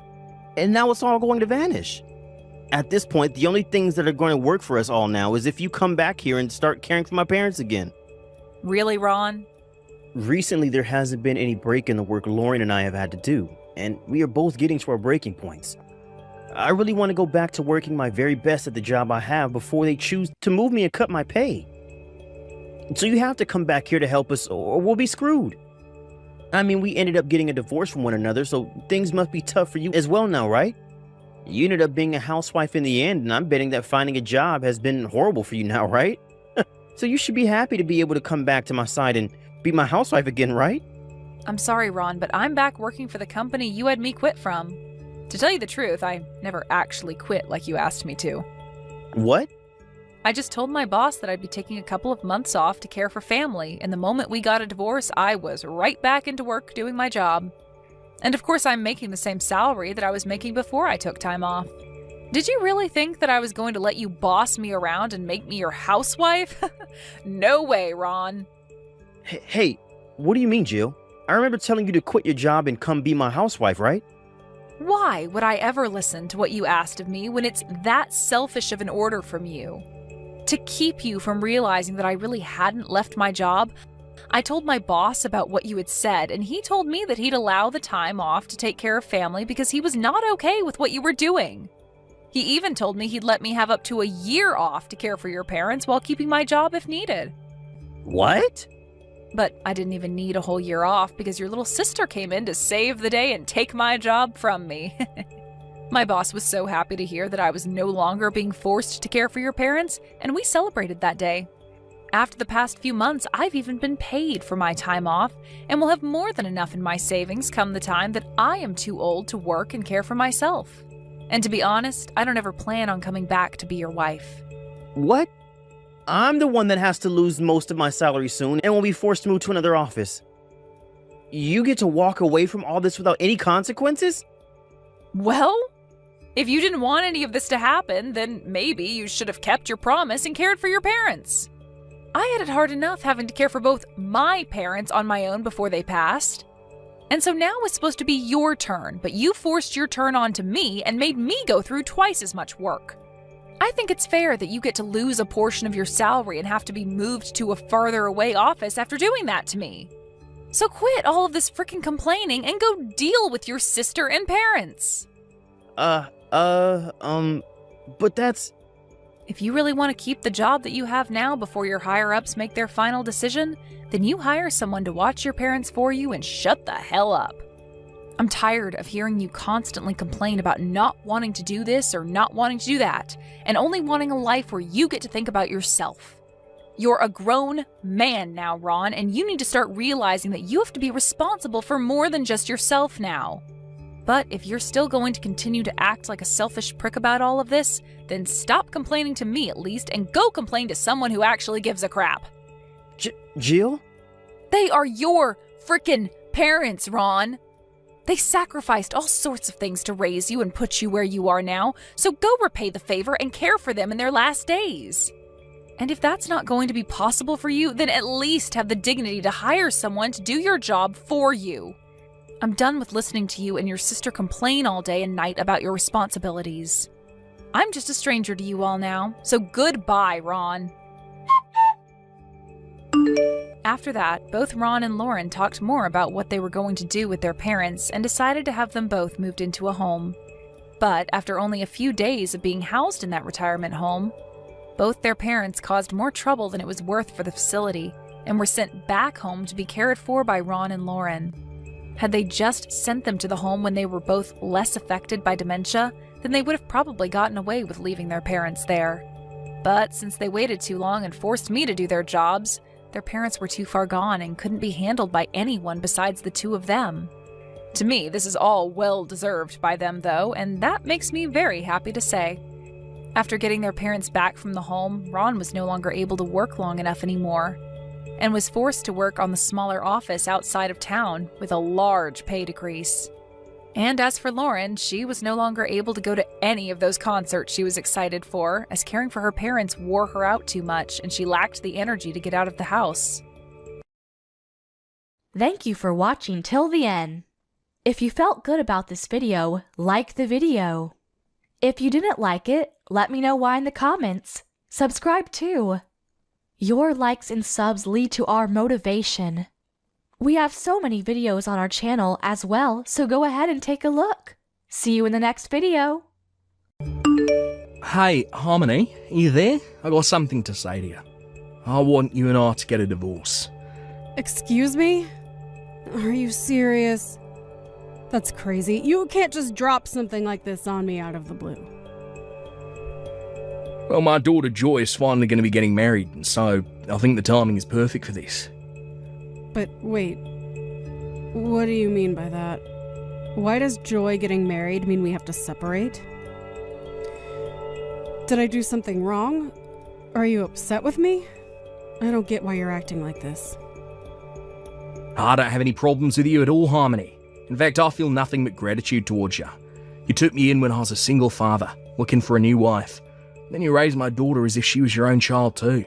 And I have to say that I truly am grateful for all that you've done for us. But then why? Why do you want to divorce me if you don't have any problems with me? I thought that this would have brought us closer together. I thought with Joy getting married and leaving that we'd have more time to spend with each other. That's exactly why now is the perfect time to get out of this marriage. I can't stand the thought of having to spend more time alone with you. That's why I'm going to be leaving you and getting back together with the ex-wife instead. You can't be serious. You're going to leave me for your ex-wife. That's right, her and I actually started talking again recently. Apparently she heard that Joy was going to be getting married and she wanted to talk a bit with me. So then we start reminiscing and stuff, and before we knew it, we agreed to meet up in person. That was when she told me that she wanted to get back together. Did she really say that? I don't believe this. Well, apparently she hasn't been able to stop thinking about me ever since we got divorced all those years ago. She said that when she saw me when we met up, that it was like getting hit with a flood of emotions. When I saw her, it also stirred things inside of me that I hadn't felt in a long, long time. It was then that I realised that I did in fact want to get back together with her. What are you talking about? You do remember that you've been married to me for over 10 years, right? Are you telling me that that really doesn't mean anything to you? How can you just cast me aside to get back together with your ex? Oh, because I realise that she's the person I want to grow old and die with, Harmony. Besides, I'm sick and tired of putting up with all your nagging and fussing. But I don't even do any of those things. Look, I've already explained to you just how thankful I am for all that you've done for me. Besides, my ex-wife wasn't suited to raise children at all. That's why she left me in the first place. She still wanted to enjoy her youth and not be tied down. I've been raising Joy as a single father ever since then. So I was never able to go out and party with my friends or co-workers. I was always having to worry about budgeting and cooking, and it just never ended. And that's why I'm so grateful for you. You stepped in, you took so much of the work off my hands. I didn't take the work off of your hands, Tom. We just began to work together like a husband and wife should. I remember the first time that we met. You looked so haggard and thin. I just knew that I had to step in and do something for both you and Joy's sake. And now this is how you thank me for all the years of my life I've dedicated to you two. Well, I'm sorry, Harmony. It's true that after marrying you, I had a lot more time and money on my hands, but it's also a fact that I just never felt any love between us. You can't be serious about that, right? Now look, I know that my ex was never suited to raise any children, but we still just have so much in common with each other, and she's the person I want to be with now.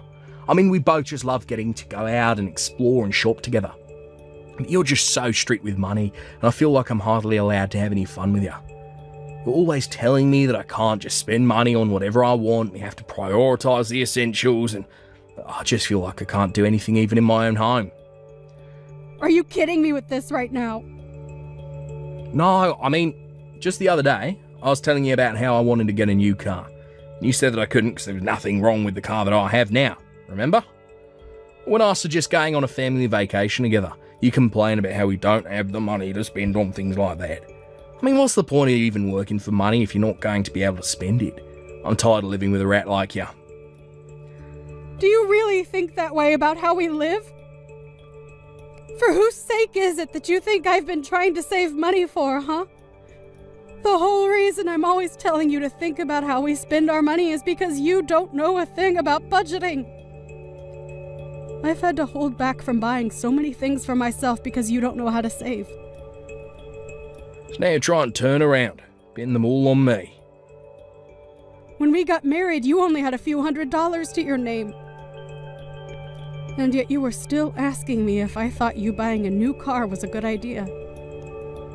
And we take plenty of vacations together, but we can't do that year-round.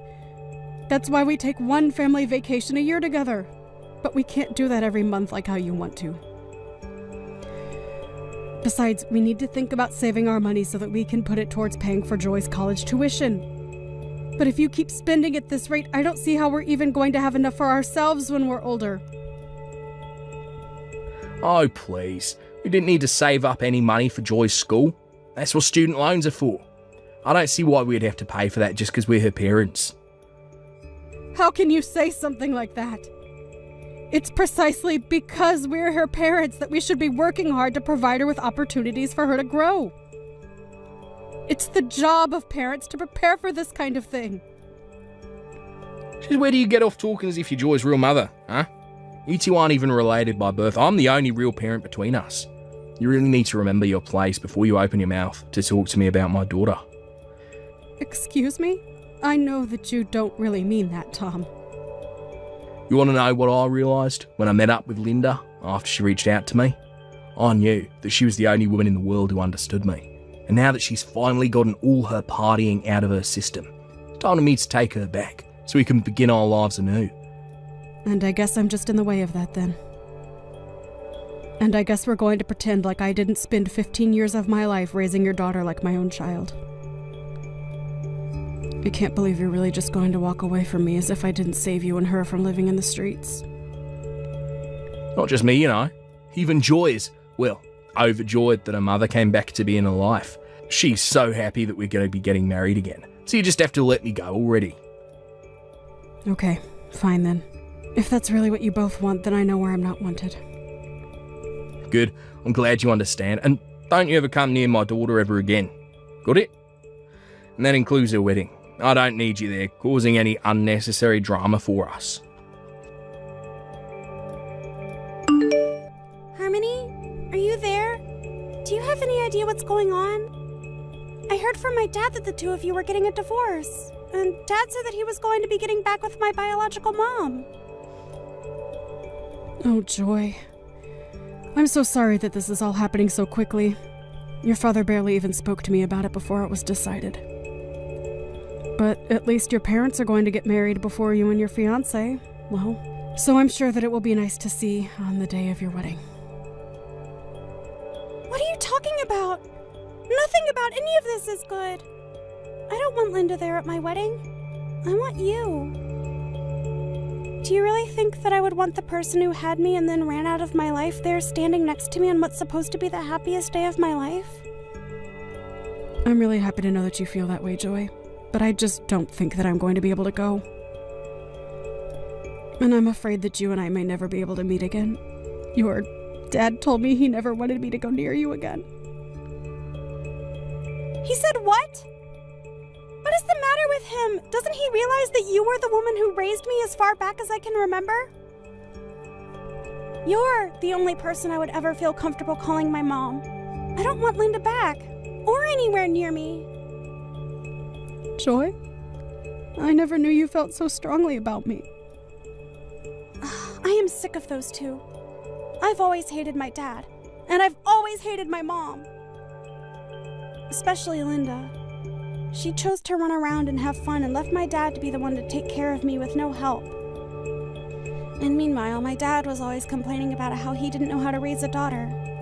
And so he was looking for someone to marry to help take me off his hands ever since I can remember. They're both terrible parents, and I can't believe they're both mine. Joy, come now. You shouldn't talk like that about your parents. I mean, the whole reason your mom reached out to your dad in the first place was because you heard you were getting married.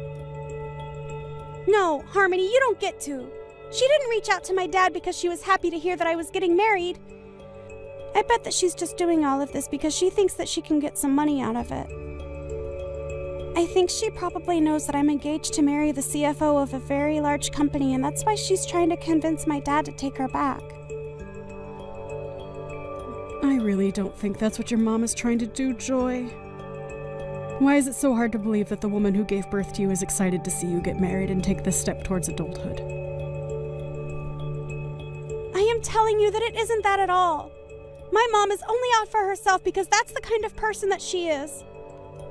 She even reached out to me and was talking about my fiancé. She mentioned how rich he must be and then asked if I could start sending her money every month. Wait, what? Did she really come to you asking for that? She did! So I know for a fact that there's no way she's doing this all because she's happy for me. I don't care what my dad says. I want you to be there by me for my wedding. Oh, Joy. You really don't know how happy it makes me to hear you say all these sweet things about me. But I just really don't think that your dad or Linda would appreciate my being there. And I'm also sure that ulterior motives aside, they both do really want to be there to see you walk down the aisle. Hold on a second. I think that I've just come up with the perfect plan to fix all of this. What do you mean? What did you come up with, Joy? You're just gonna have to trust me on this one. But you have to show up to the wedding, okay? Please. You're the only parent of mine that I even want there. Linda and Dad don't care about me. They just care about themselves. If you aren't going to be able to be there, then I don't even want a wedding. Well, this is just a beautiful wedding, don't you think? And watching my little girl get married to a stinking rich fiancé just brings a tear to your eye. This is probably the nicest wedding that I've ever been to. Oh, really? Do you think this wedding is nice? Of course I do. This is probably how people in Hollywood do it when they get married. And to think that Joy's fiancé brought along his parents too. It really saved me a lot of explaining I'd have had to do with this divorce. Oh, trust me, the pleasure was all mine in doing so. Ah, aren't you sweet? Linda is sitting with me and she wants to say to thank you as well. It's all thanks to you that I'm back with my ex-wife and we're all one big happy family again. And look, Linda wanted me to tell you that she's grateful to you for raising her daughter up to be the kind of person who could score such a rich husband. Well, you can go ahead and tell her that that is not why I raised Joy in the way that I did. Wow, what's with the attitude, huh? Look, I know you're upset because she stole me back. Now you're left with nothing, but there's no need to be rude. Or are you just jealous because you know that you'll never go to a wedding this fancy in your entire life? But I suppose I can't blame you. I mean, you spent 15 years raising my daughter. With that hard work and money and effort, you aren't even allowed to watch her get married now. But at least Joy's real mum is here to help her celebrate instead, eh? Oh, please, Tom, don't even pretend like you understand how I feel about any of this. Oh, I know that I'm right about what I'm saying when you respond to me like that. Oh, I know it'll make you feel better. Since I'm already here, I can send you a picture of Joy in her wedding dress. That'll be sure to cheer you up, right? And maybe you can stop being such a grouch about all this. I know that we're divorced, and I really don't have any reason to keep talking to you. But I feel like a picture's the least that I could do. Just too bad that that's the closest you're going to get to seeing Joy on a big day. I actually don't need to see a picture of her, thanks. I already have a great view of it from where I'm sitting right now. But anyways, I think the wedding is about to start, so maybe you should stop all your texting. Or better yet, why don't you just turn off your phone? Wait a second, what? What do you mean you have a great view of the wedding? How'd you know it was about to start? Did you break in here? No, I'm at a different wedding than you and Linda. I'm at the real wedding for Joy and her fiancé, so I didn't bother going to the other place like you two. The real wedding? And just what is that supposed to mean, huh? Well, I mean that I'm at Joy's wedding with her to watch over her and give her away. But you all are just going to be watching a live stream of the real wedding, which I'm at. Wait a second. A live stream of the wedding? What is going on here? I don't have a clue as to what you're talking about. The wedding is going to happen here and now where I am. I got the invitation from Joy, had the address for the venue, and that's where I'm at now. Well, yes. You got the invitation to go to the auxiliary venue where we were going to set up screens for the guests we couldn't fit in the real thing to watch. Honestly, you should be grateful that Joy's fiancé was so thoughtful and suggested doing this since there were going to be so many people. I don't understand. Anyways, I know that you as proud parents, you two are going to really enjoy watching the stream. I hope you enjoy the show, you two. And I hope you enjoy watching my walk Joy down the aisle. Hold on a second, Harmony. Were you telling the truth about two different wedding venues? This doesn't make any sense. You two aren't even related by blood. How come Linda and I just get to watch the wedding on a screen while you're there for the real thing? Oh, well, I guess you two just weren't important enough to the bride or groom to be invited to the real thing. But again, you should be grateful that at least you have the opportunity to watch via the live stream. I don't believe... How can this be happening? Well, it is happening, Dad. You kept putting Harmony down despite all she did for me. But neither you nor Linda were invited to the real wedding. And as of today, I never want to talk to either of you. Ever again. The only parent I have left in my life is Harmony. Do you understand? Excuse me, and just who are you to talk to your parents like this, young lady? I think that I'm an adult who can make decisions for myself and determine who my own family is. And that's why neither of you are welcome here. I don't understand. Where is all this anger coming from? I mean, you do realise that Harmony isn't even your real mother, right? But Linda and I are your real parents. You can't treat us like this. How can you just try and cut us out of your life like this? It doesn't make any sense. The only person whose actions don't make sense around here is you. Harmony took us in and gave us all the support we needed 15 years ago, and you just leave her? You're terrible, Dad. You don't know what you're talking about at all. I know that Linda left you to raise me all on your own, but you only ever treated me like I was an iron ball tied to your ankle. To other people, you always put on the humble single father face and made everyone like you. But I know that you don't deserve an ounce of sympathy. You're such a little brat. Look, you have no idea what you're talking about. Are you really saying that I didn't put in just as much hard work as Harmony in taking care of you? I worked, I cooked, I cleaned, and it was all for you. I'm even getting back together with your mum for you. Oh, please, Dad, just stop it. You're not doing any of that for me, and you were overjoyed when you finally married Harmony because it meant having to worry less about taking care of me. I thought that things might finally change for me when you did get married. But all my life, I felt like you resented me for even opening my mouth. And you were always telling me to go to Harmony if I ever had any troubles because you told me you were too busy. You never wanted anything to do with me. Is that really how I acted towards you? Even so, I'm still your father, and you need to respect me. I don't care who you are. I'm an adult now, and you need to show me some respect too. But instead, you were always putting down Harmony and I for just existing. You don't get to call yourself my father if you were never even one to me in the first place. In fact, I never want to talk to you or Linda ever again. Oh, come on, you're not really serious about that, are ya? Of course I am. And you can go ahead and tell Linda I said as much too. Besides, she only ever came back to you because she thinks that she's going to be able to get some money out of this. Anyways, it's time for me to go out and get married. Enjoy the show, you two. Hey, Harmony, I just wanted to say thank you so much for coming to my wedding today. Oh, sweetie, it was my pleasure.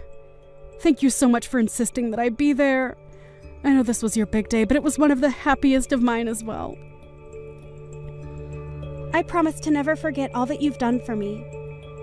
And I want you to know that even my husband's family understands that I only have one parent. And it's you. Well, I look forward to getting to know them all. After all, you're the only daughter I have as well. And please feel free to come over and visit whenever you'd like. Give me back my daughter, you evil witch. I thought I told you to never go near her again after you and I were divorced. You're taking things way too far now. You ruined my relationship with Joy. You've blown up my whole family and made me watch my only daughter get married via a stream. I'm sorry you're so upset over all of this, but you should know that this was all Joy's idea. She raised the idea of having a stream of the wedding to her fiancé, and he arranged for it all to be done. I didn't even know what her plan was until I showed up on the day of. Mean that you had no idea any of this was going to happen at all? That's right. So don't come to me acting as if I've brainwashed Joy or something. She acted on her own, and the decision to cut you out of her life was all hers. If you have a problem with any of that, I'm not the one you should be complaining to. I've tried reaching out to Joy, but she won't answer the phone when I call her. That little brat, who does she think she is, ignoring her father like this? She's a terrible daughter. And it's all your fault. You did brainwash her against me because you're the biggest influence she's had in all her life. But we're not related by blood, and that's all that really matters to you, right? Well, maybe you finally understand how a real family doesn't have to be bonded by blood. Are you kidding me right now? It's just what you said, Tom. Anyways, I'm quite busy and don't have any more time to waste on this conversation. This isn't a game. You have to help me out here. This is all your fault, and you need to make Joy take me back. At least tell me how I can get in contact with her new husband. Maybe he'll have the good sense to listen to what I'm trying to say. You want to talk to her new husband? Well, how was I supposed to know that my own daughter wanted to cut me off? Besides, I wanted to talk to him on the day of the wedding about getting a job with his family's company.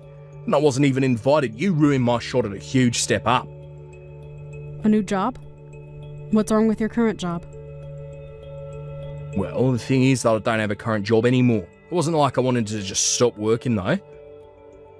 But I just figured since my daughter was going to be marrying into the family, that I might be able to land myself a good job with them. Did you really think that that was going to work? Why wouldn't it? Linda and I both really want to work there, and I think we should be able to. So we really need to reach out to Joy's new husband. If Joy isn't going to talk to us anymore, then we need to go through her husband instead. That is one of the stupidest things I've heard. I mean, did you really think that his family was going to serve 2 high-paying jobs to you both on a silver platter just because you're Joy's parents? But I already quit my job. Besides, they have to understand that as her parents, we deserve to get something for all our troubles. And that's why you think you deserve a job like that? Please, I've already quit. You have to help us. I was looking forward to getting to spend the rest of my days with Linda, working a cushy job, buying whatever I wanted. Well, I'm afraid that you two are just going to have to think of something else. I'm afraid that Joy has made up her mind about you two and told her in-laws not to treat either of you as family. So I think that even if you tried talking to her new husband, you still wouldn't get what you want. So you two are just going to have to learn how to make do with what you have. In the end, apparently Tom did find a way to talk with Joy's in-laws. But they told him that as far as they were concerned, Joy only had one parent, and it was me. Then they asked him to leave them and their son alone, since he had nothing to do with either of them, and they shut the door in his face. Tom tried to reach out to me again after that, but I ignored him until I finally decided to block him on everything. Now with no job and no prospects, Tom was desperate to think of something. Linda, however, realized that this isn't the life she was hoping for, and told Tom she wanted a divorce. Again. Tom did his best to keep Linda with him, but the fighting between only got worse, and even the neighbors could hear them shouting at each other. How could you do this to me, May? Like, seriously, what the heck is your deal? How can you be getting married today if you haven't even sent me an invitation to it? How many years have we known each other? I'm really hurt over this. I can't believe you would do this to me. Wait a second, Val. I am so confused. I'm talking about how I heard you got engaged and waited and waited and waited for my invitation to your wedding. But I got nothing. Why didn't you invite me to your wedding? Did I do something to you? Just what are you upset about right now? Have you ever been reading my messages? You know exactly why I'm so upset right now. Just tell me all your other friends got invitations to go, but not me. But I did send you an invitation and you said that you wouldn't be able to come. What are you talking about, May? I mean that I really did send you an invitation. I know it. But right after I sent it, I got your response and you said that you wouldn't be able to attend on the day of our wedding. So I really don't understand why you're acting so upset over this right now. No, I mean, I have no idea what you're talking about with that response. I never said that. Besides, I never even got an invitation to your wedding in the first place. I'm sorry, but I'm really confused right now because I definitely remember sending one to you. I remember you were one of the first people to respond after we sent all the cards out. Are you sure that you just don't remember responding to the RSVP? I don't remember anything, and I certainly don't remember getting an invitation, much less submitting a response. Besides, there is no way that I would ever miss out on one of my oldest friends getting married, so I'm just as confused as you are. What the heck is going on here? Well, I'm really sorry, but I don't think we're going to get to the bottom of it now. I feel really bad for even asking like this, but do you think you could still come and make it in time? The wedding is all ready, but there is still the reception dinner and we'd love to have you here. No, I'm afraid that I couldn't even make it there if I wanted to. I had no idea your wedding was happening today, and so I ended up planning a trip for this weekend. I'm in Alaska right now. Hold on a second. You're all the way up in Alaska? Yeah, my boyfriend and I wanted to visit here for our anniversary. I've posted a couple stories about it on Insta if you want to go and see for yourself. I've been watching our friends post things from your wedding too, actually. I didn't even know your wedding was happening today until I saw you show up in one of those stories, and I realized it was your wedding everyone was at. Well, there's no way you'd be able to come here in time if you're traveling down from Alaska. But anyways, you have other important plans going on right now. I'm really sorry that there was some kind of mix-up, but I hope that you can still enjoy your anniversary weekend. And then maybe when things settle down here, we can go out and grab a bite, just you and I. I would really like that, actually, May.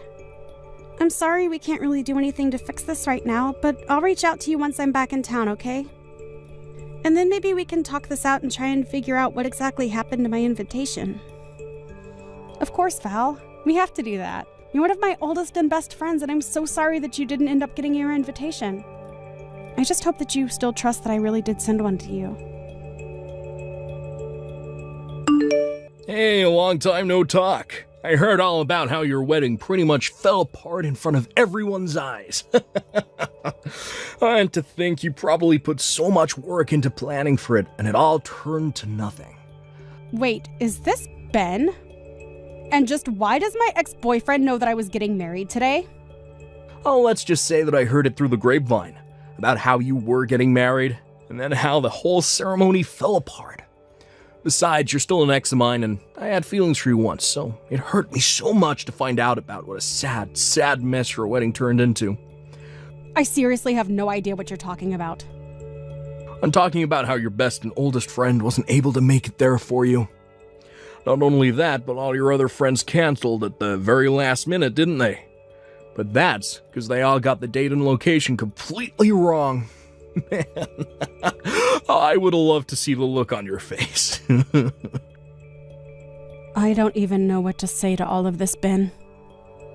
Oh, you don't have to say anything, since I already know it all. You had a grand total of 0 guests on your side of the wedding.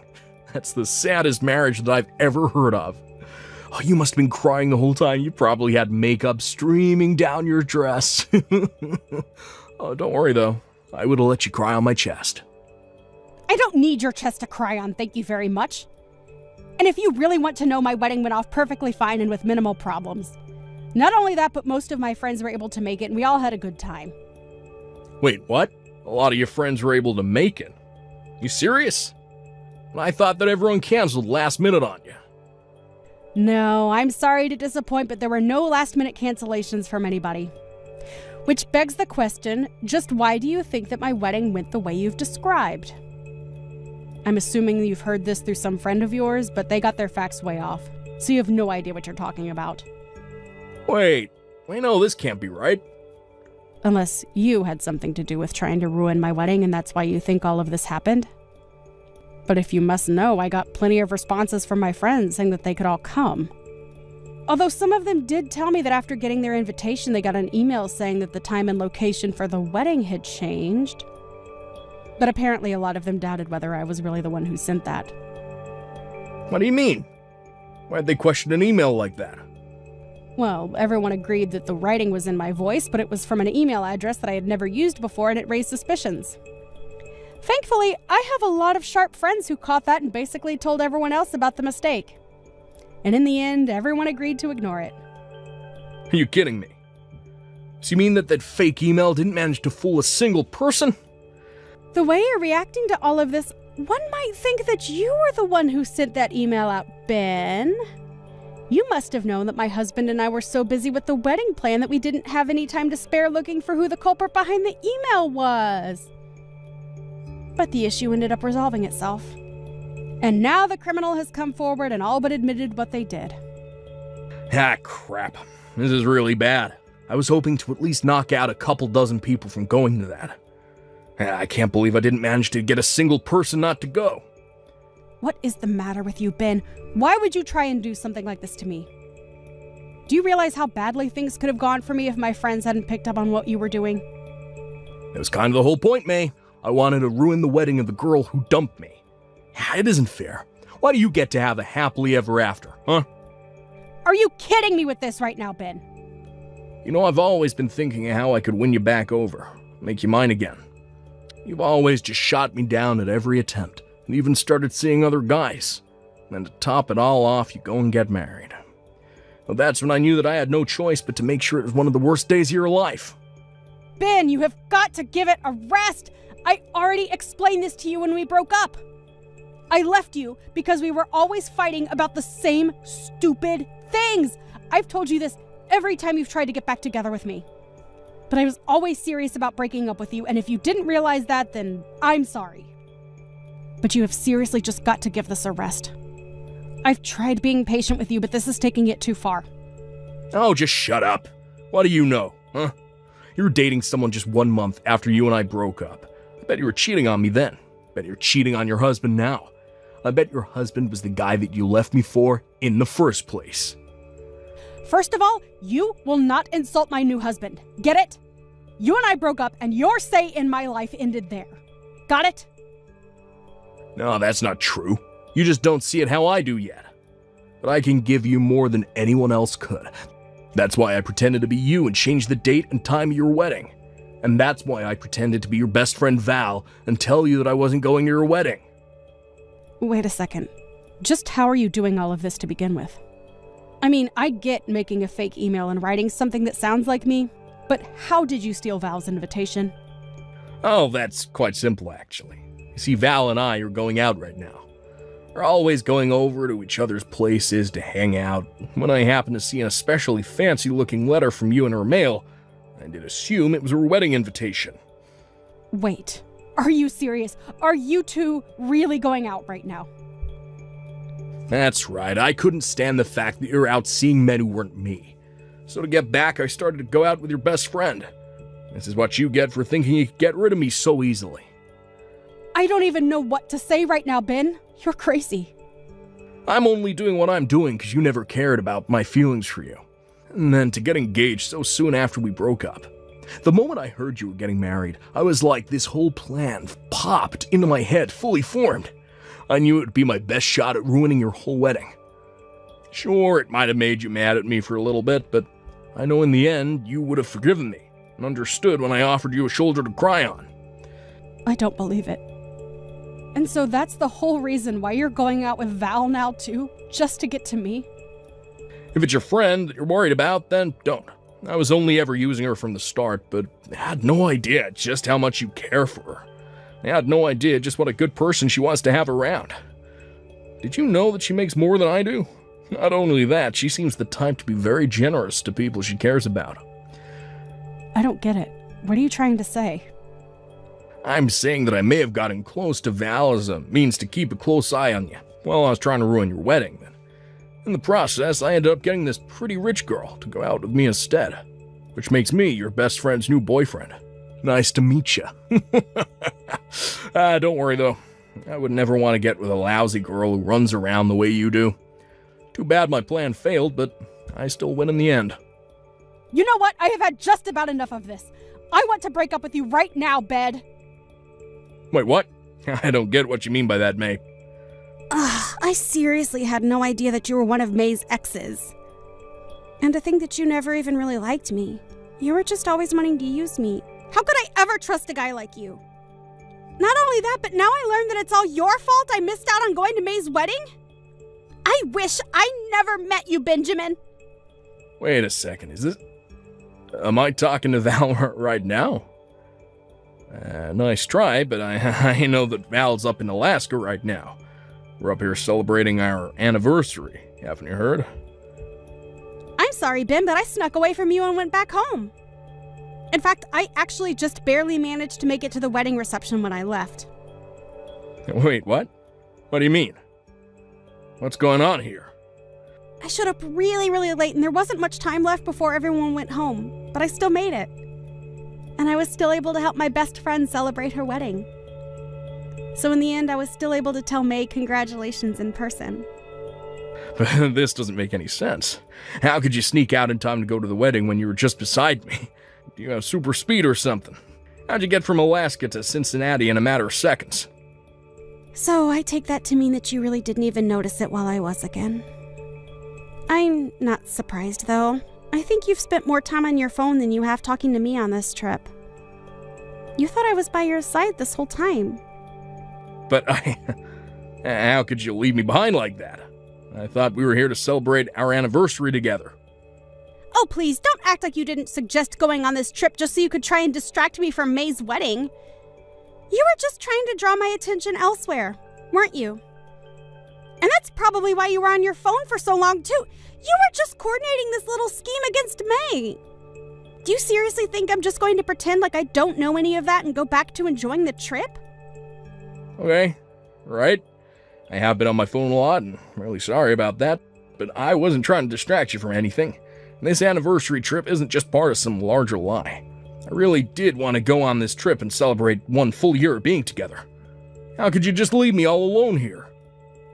So you really wanted to try and make this a memorable anniversary for me? Because it was one of the worst that I've ever experienced in my entire life. I mean, you had nothing planned, and we've barely even left our hotel this whole time. Why wouldn't I want to go home after that? Wait, you weren't having any fun at all?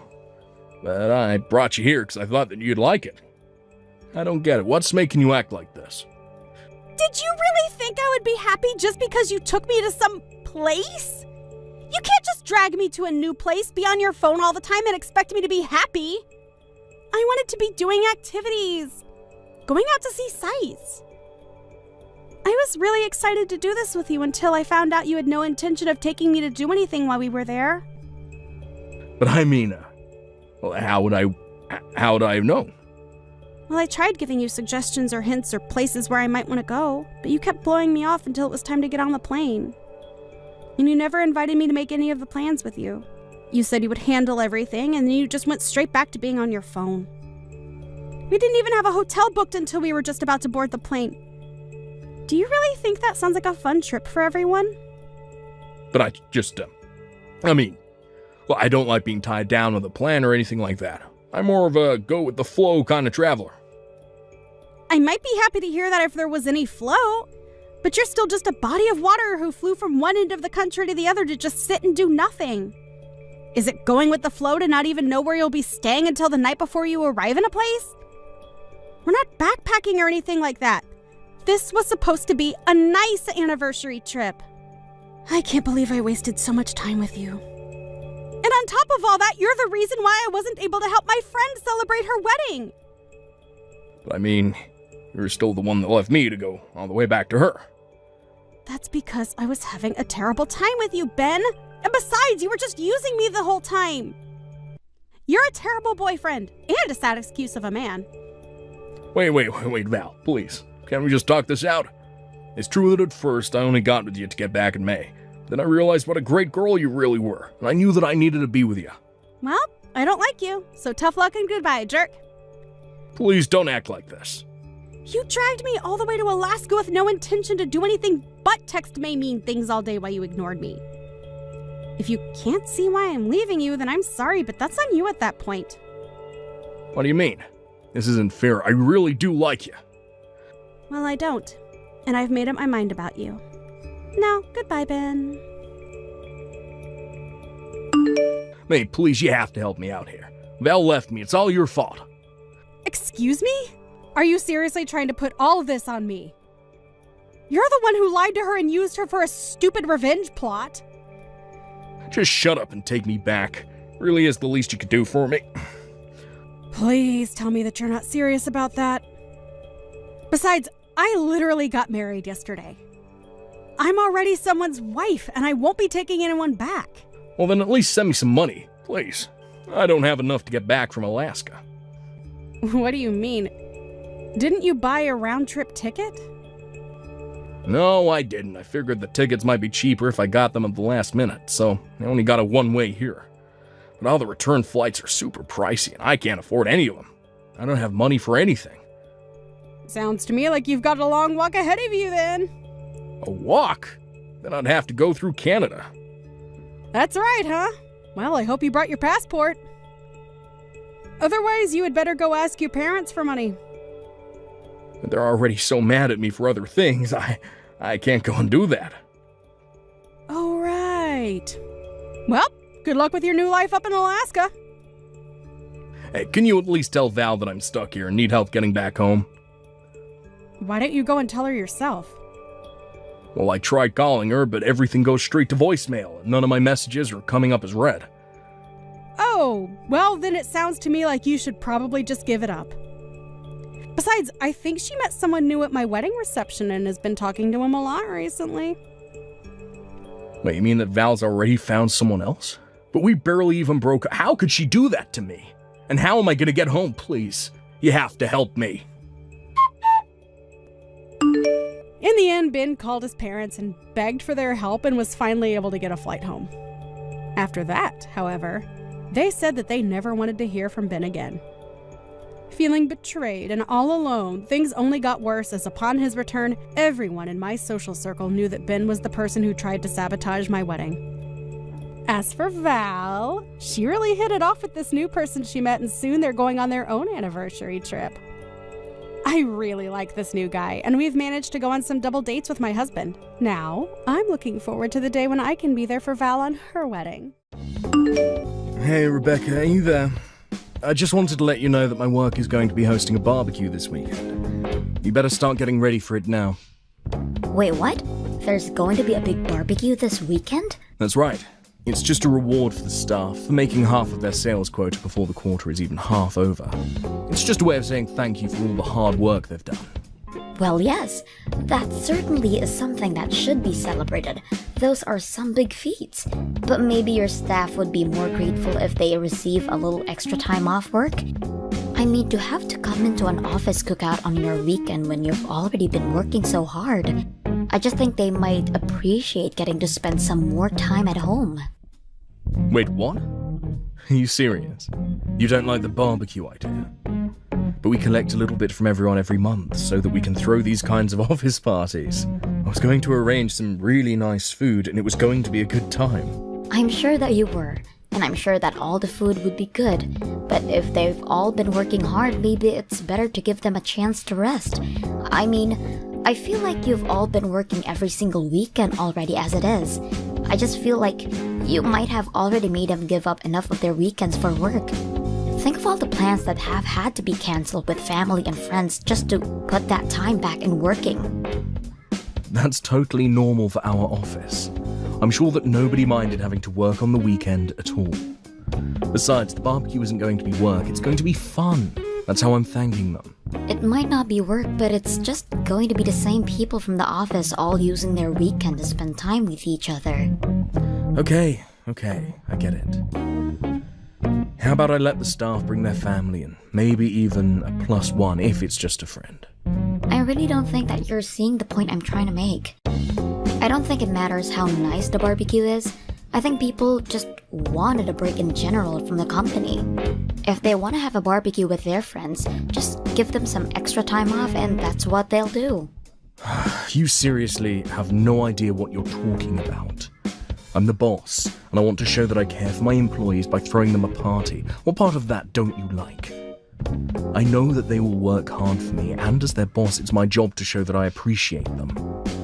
And I understand those feelings, and think that the sentiment is a really good one. But I'm just saying that people might not appreciate feeling like going to what could be perceived as a mandatory office function on the weekend. Okay, I've had just about enough out of you. I'm the CEO of this company, and if I say I want a barbecue, then I'm having a barbecue. I didn't come here for your advice about the event. I came here to tell you to go out and buy the things we'll need for it. And don't ever talk to me like this again. It's completely humiliating for someone of my standing to be talked down to like that.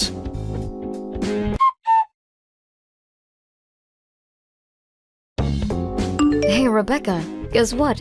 I think I saw you at the grocery store across the street from Highland High. Were you just in there? I saw that you had a huge cart filled all the way up. I was thinking, what kind of person needs all that stuff? But then I looked up and it was you pushing the cart. Wait a second, is this Kate? Oh my gosh, I don't think we've spoken since high school. How long has it been? And yes, I probably was the lady with the very full cart that you saw earlier. But wow, you really know how to pick me out of a crowd. It took me a second for my brain to click, but I was sure it was you after that. I still can't believe the coincidence though. Who would have thought? Well, I wish that you would have said something or come over to chat for a bit. I would have loved seeing you in person. No, I've been in those shoes before when you're heaping up things in a shopping cart. It's really no way for either person to carry on a conversation. Although, that supermarket is quite fancy, right? And I'm pretty sure I saw your cart full of different meats. Just what are you shopping for, if you don't mind me asking? Are you working? No, I'm not working. I'm just a housewife, really. But I was out shopping for all of that because my husband asked me to get that. Wait a second. Housewife? Husband? So you're married? That's right. I've been married a few years now. But my husband is holding a barbecue for his employees, and it was kind of last minute, so he sent me out to do the shopping for it. Hold on a second. You can't be dropping these little hints from me. Your husband is throwing away a party for his employees? Wouldn't that make your husband like a CEO or something? Pretty much. He does own and run his own company. And so even though I don't have a job, I still do a lot to support him from the background. I don't believe it. This is so crazy. I mean, you were always so quiet and plain in high school, and now you're married to a CEO. That must be lavish. It's really not all that it's cracked up to be. I promised. Besides, you shouldn't get the wrong idea. My husband's company isn't even that big. Hey, a CEO is still a CEO. No ifs, ands, or buts about it. And that makes you the wife of a CEO, which is also nothing to wag a stick at. Not to mention the fact that your husband is all the type of nice, caring boss who would go out and throw a company barbecue on his dime. I bet you must have an amazing life, huh? No, I'm telling you that it really isn't anything like that at all. Oh, come on. There's no need to be humble with these things. I mean, did I or did I not catch you at a fancy supermarket with a cart full of meat? You know, I actually recently broke up with my boyfriend and he kicked me out of our place. I've had to budget really carefully and have been skipping a meal basically every day since then. So I guess it's just kind of incredible to see an old classmate like you living the way you are. Wait a second. You don't have a place to live anymore? Are you serious about that, Kate? It's true, I'm afraid. I was living with my boyfriend for a while and waiting for him to propose to me. I was prepared to quit my job to support his career, just like you're doing for your husband. But then he told me that he didn't want to be married to a housewife. Plus, he told me that he was never going to propose to me, and before I knew it, things were over between us. Oh my gosh, Kate, I'm so sorry to hear that. That's just horrible. I know, but after all that happened, I didn't have anywhere to go, and so I ended up moving into this tiny little apartment. And I hate having to limit what I eat every day. It sucks. I just feel like I was dealt a really lousy hand, and I hope things turn around soon. Oh, Kate. Well, do you have anything going for you now that makes you think things might do that soon? Actually, now that you mention it, I did meet someone new recently. And honestly, given everything that's going on in my life, the timing could not have been better for me. Well, anyways, I feel like I've taken enough of your time complaining about my life, and unfortunately, I have to go and take care of some things right now. But anyways, I hope you're enjoying your life right now, Rebecca.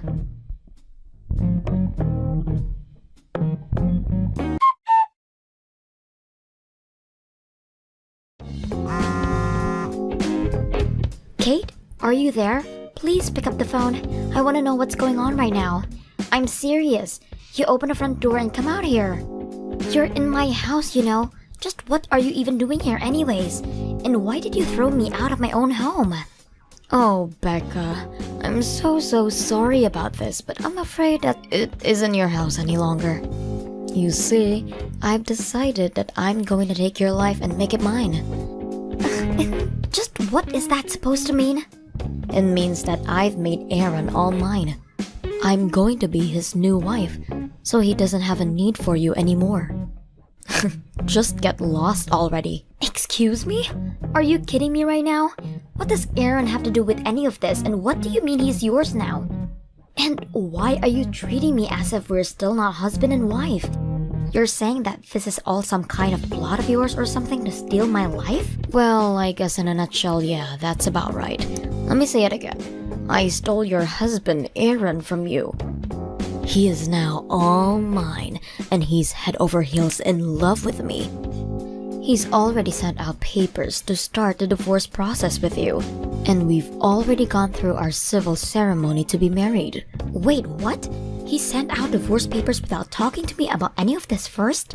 He's actually sitting right here next to me and is saying how happy he is that we're married. Oh, wait just a minute. So then, you plan to cheat on my husband? I don't get it. I thought that you and I were old friends, but instead, you made my husband divorce me? I have to say that I really am so thankful that I happened to see you that day in the store. You led me straight to your husband, and after that, it was all too easy. I have no idea what you're talking about. Well, after we talked, I did some digging around and figured out where you were living. After that, I staked out your place and waited until your husband went out to go run some errands. I followed him and then pretending like I was just running into him.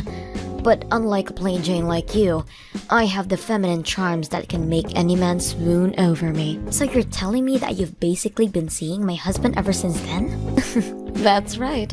It's my first time ever being with a married man, but it was actually a lot easier than I expected. But then again, what else would you expect from someone as gorgeous as me? I don't even know what to say to you right now. Anyways, it seems to me like Aaron was just plain bored of having you around. He told me that he's been thinking of divorcing you from some time now. He says that he's sick of you always trying to tell him how to run his business, even though you're just a simple housewife.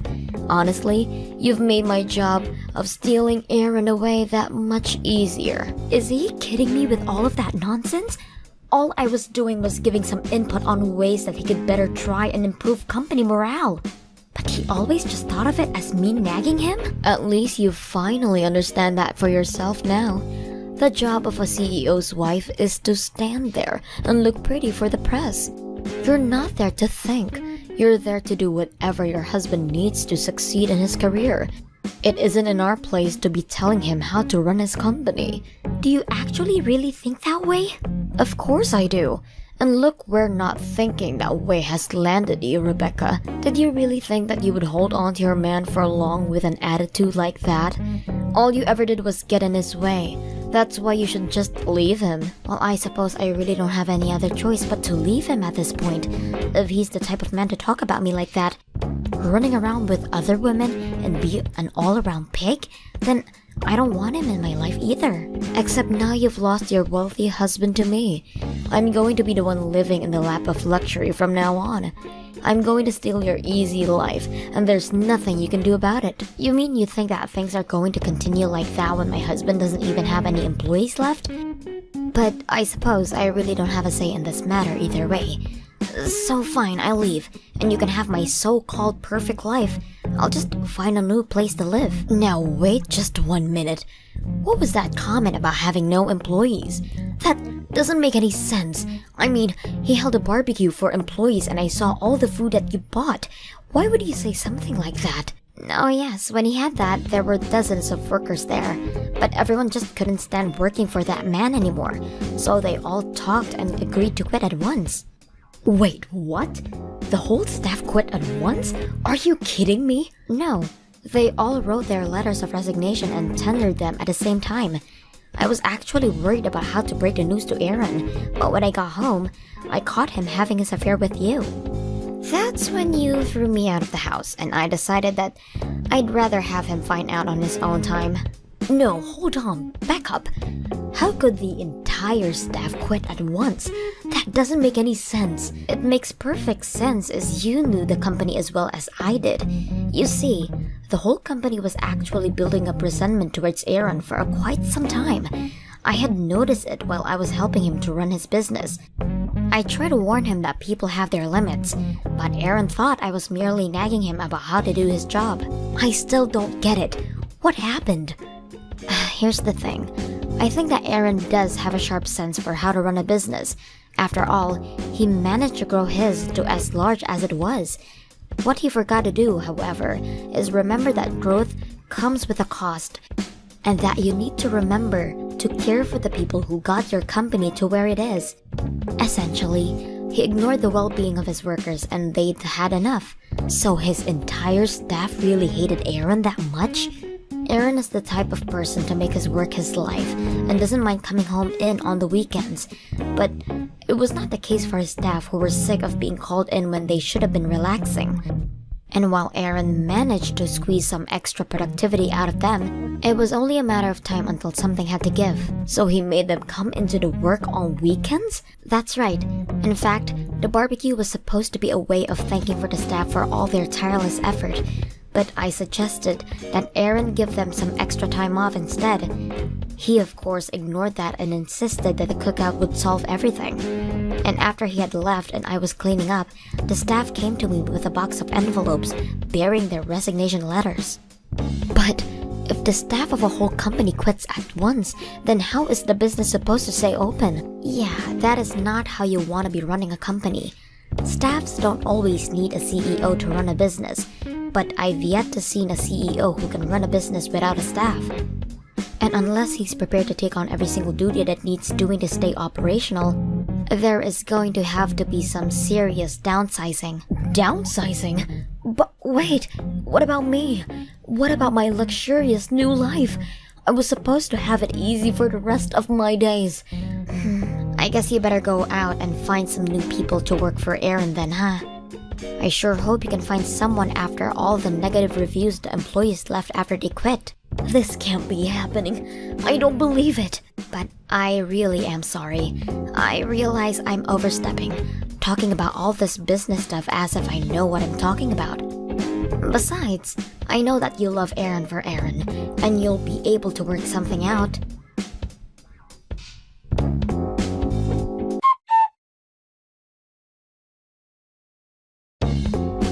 Hey, Rebecca, I heard all about what you said to Kate. Is it really true? Did all my staff really walk out on me? I've already stopped by the house to put all their resignation letters in the mailbox. You can go and check yourself if you want. Quit messing around. This is my life we're talking about here. How could they all do that to me after all I've given them? And for them to do it all behind my back, those little cowards, those ingrates, they all deserve to be taught a lesson. I've never felt so betrayed in my life. And just what do those employees even have to be grateful for when it comes to you, huh? You think that you can just buy their souls with money? Keep them working for the rest of their lives? You should be the one thanking them for all they do for you. They have been working themselves to the bone to make your company just slightly more profit than they would on an average year. You were the one that drove them all to this, Aaron. But they all voluntarily signed up for this job. They knew there would be overtime here. If you really think that's an excuse for how you treated them, then just look at where that's landed you. But don't worry, you can always start over again with Kate by your side. Oh, don't you worry about us. We're going to make it out of this just fine. I'm still a great businessman, and I can get myself out of any pinch. I'm a genius. You have to be to get where I am. I'm better than those wage slaves, and that's why I'm the boss. Don't they realize the risk I took investing in my company? That gives me the right to run it however I want with no complaints. I gave them a contract, and those ingrates are acting like they didn't know what they were getting themselves into. Well, I'm going to make sure that they never find work in this town again. What do you mean by that, Aaron? I mean, if those little animals want to try and take me down, I'll make sure I take them all down with me. I can ruin all of their careers with just a couple of phone calls. It would take nothing for me to do so. You really are a terrible boss. Do you realize that, Aaron? But if you're really going to take things that far, then I'll hire them all myself. I know just how excellent they are as workers, and I'll treat them much better than you did. And just what do you mean you're going to hire them? Well, actually, when they all came to me telling me they were quitting, they told me that they wanted to start a worker-owned business together. But they asked if I would take the role as head of the company. They said that if I led them, they would all work for me. Hold on a second. Are you serious? You mean they really asked for you to lead them in running a business? But you're just a housewife. You don't know the first thing about running a business. You're really going to lead all those people in some hippie pipe dream of a business. Call it what you want, but it is happening. We've already convinced some of your largest clients to invest in our future as well. You're really trying to poach my clients. Your poor management didn't just affect the workers under you. It also made a trouble for the contractors who were constantly having to put special orders, which was harming the relationship between the workers and the bosses there as well. Your clients know that they can expect steady growth from us and don't feel the need to squeeze every last drop of profit of a fiscal year. Well, that makes them morons. And yet, you're the one without any clients, Aaron. I know that it's going to take time getting the new business back on track, but I have people counting on me, and I won't let them down. I will make this company thrive. But I'm telling you that you can't. You don't know how. You don't have the temperament to be a leader. You're just a housewife. You have no idea how hard it is to manage everything and make it work. I'm the one with the good business sense. I'm the one who got everyone this far. And you got everyone so far that they all decided they had enough of you. I'm not denying that you don't have know-how, but you need to understand the people have their limits. As a leader, you are more interested in the power than in responsibility. I'm not leading this company for glory or fame. I'm leading it because I've watched you manage, and I learned from your mistakes, and because I've realized that being part of the leader means being part of the team, not outside of the team. You'll never make it work. I don't care if you've stolen all my employees and my contracts. You just don't have what it takes. That's fine, because it's not just me. We're combining our expertise and we'll get through this together. So, may the best company win.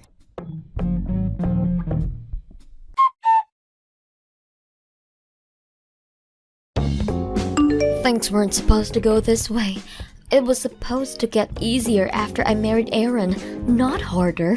How did my life come to this? What's the matter, Kate? I thought being married to a CEO was supposed to solve all of your problems. It was supposed to solve all of my problems. But it doesn't work when your CEO husband doesn't have any employees. I thought I would be just happy, but now I just want to leave Aaron. You mean that you two are going to get a divorce?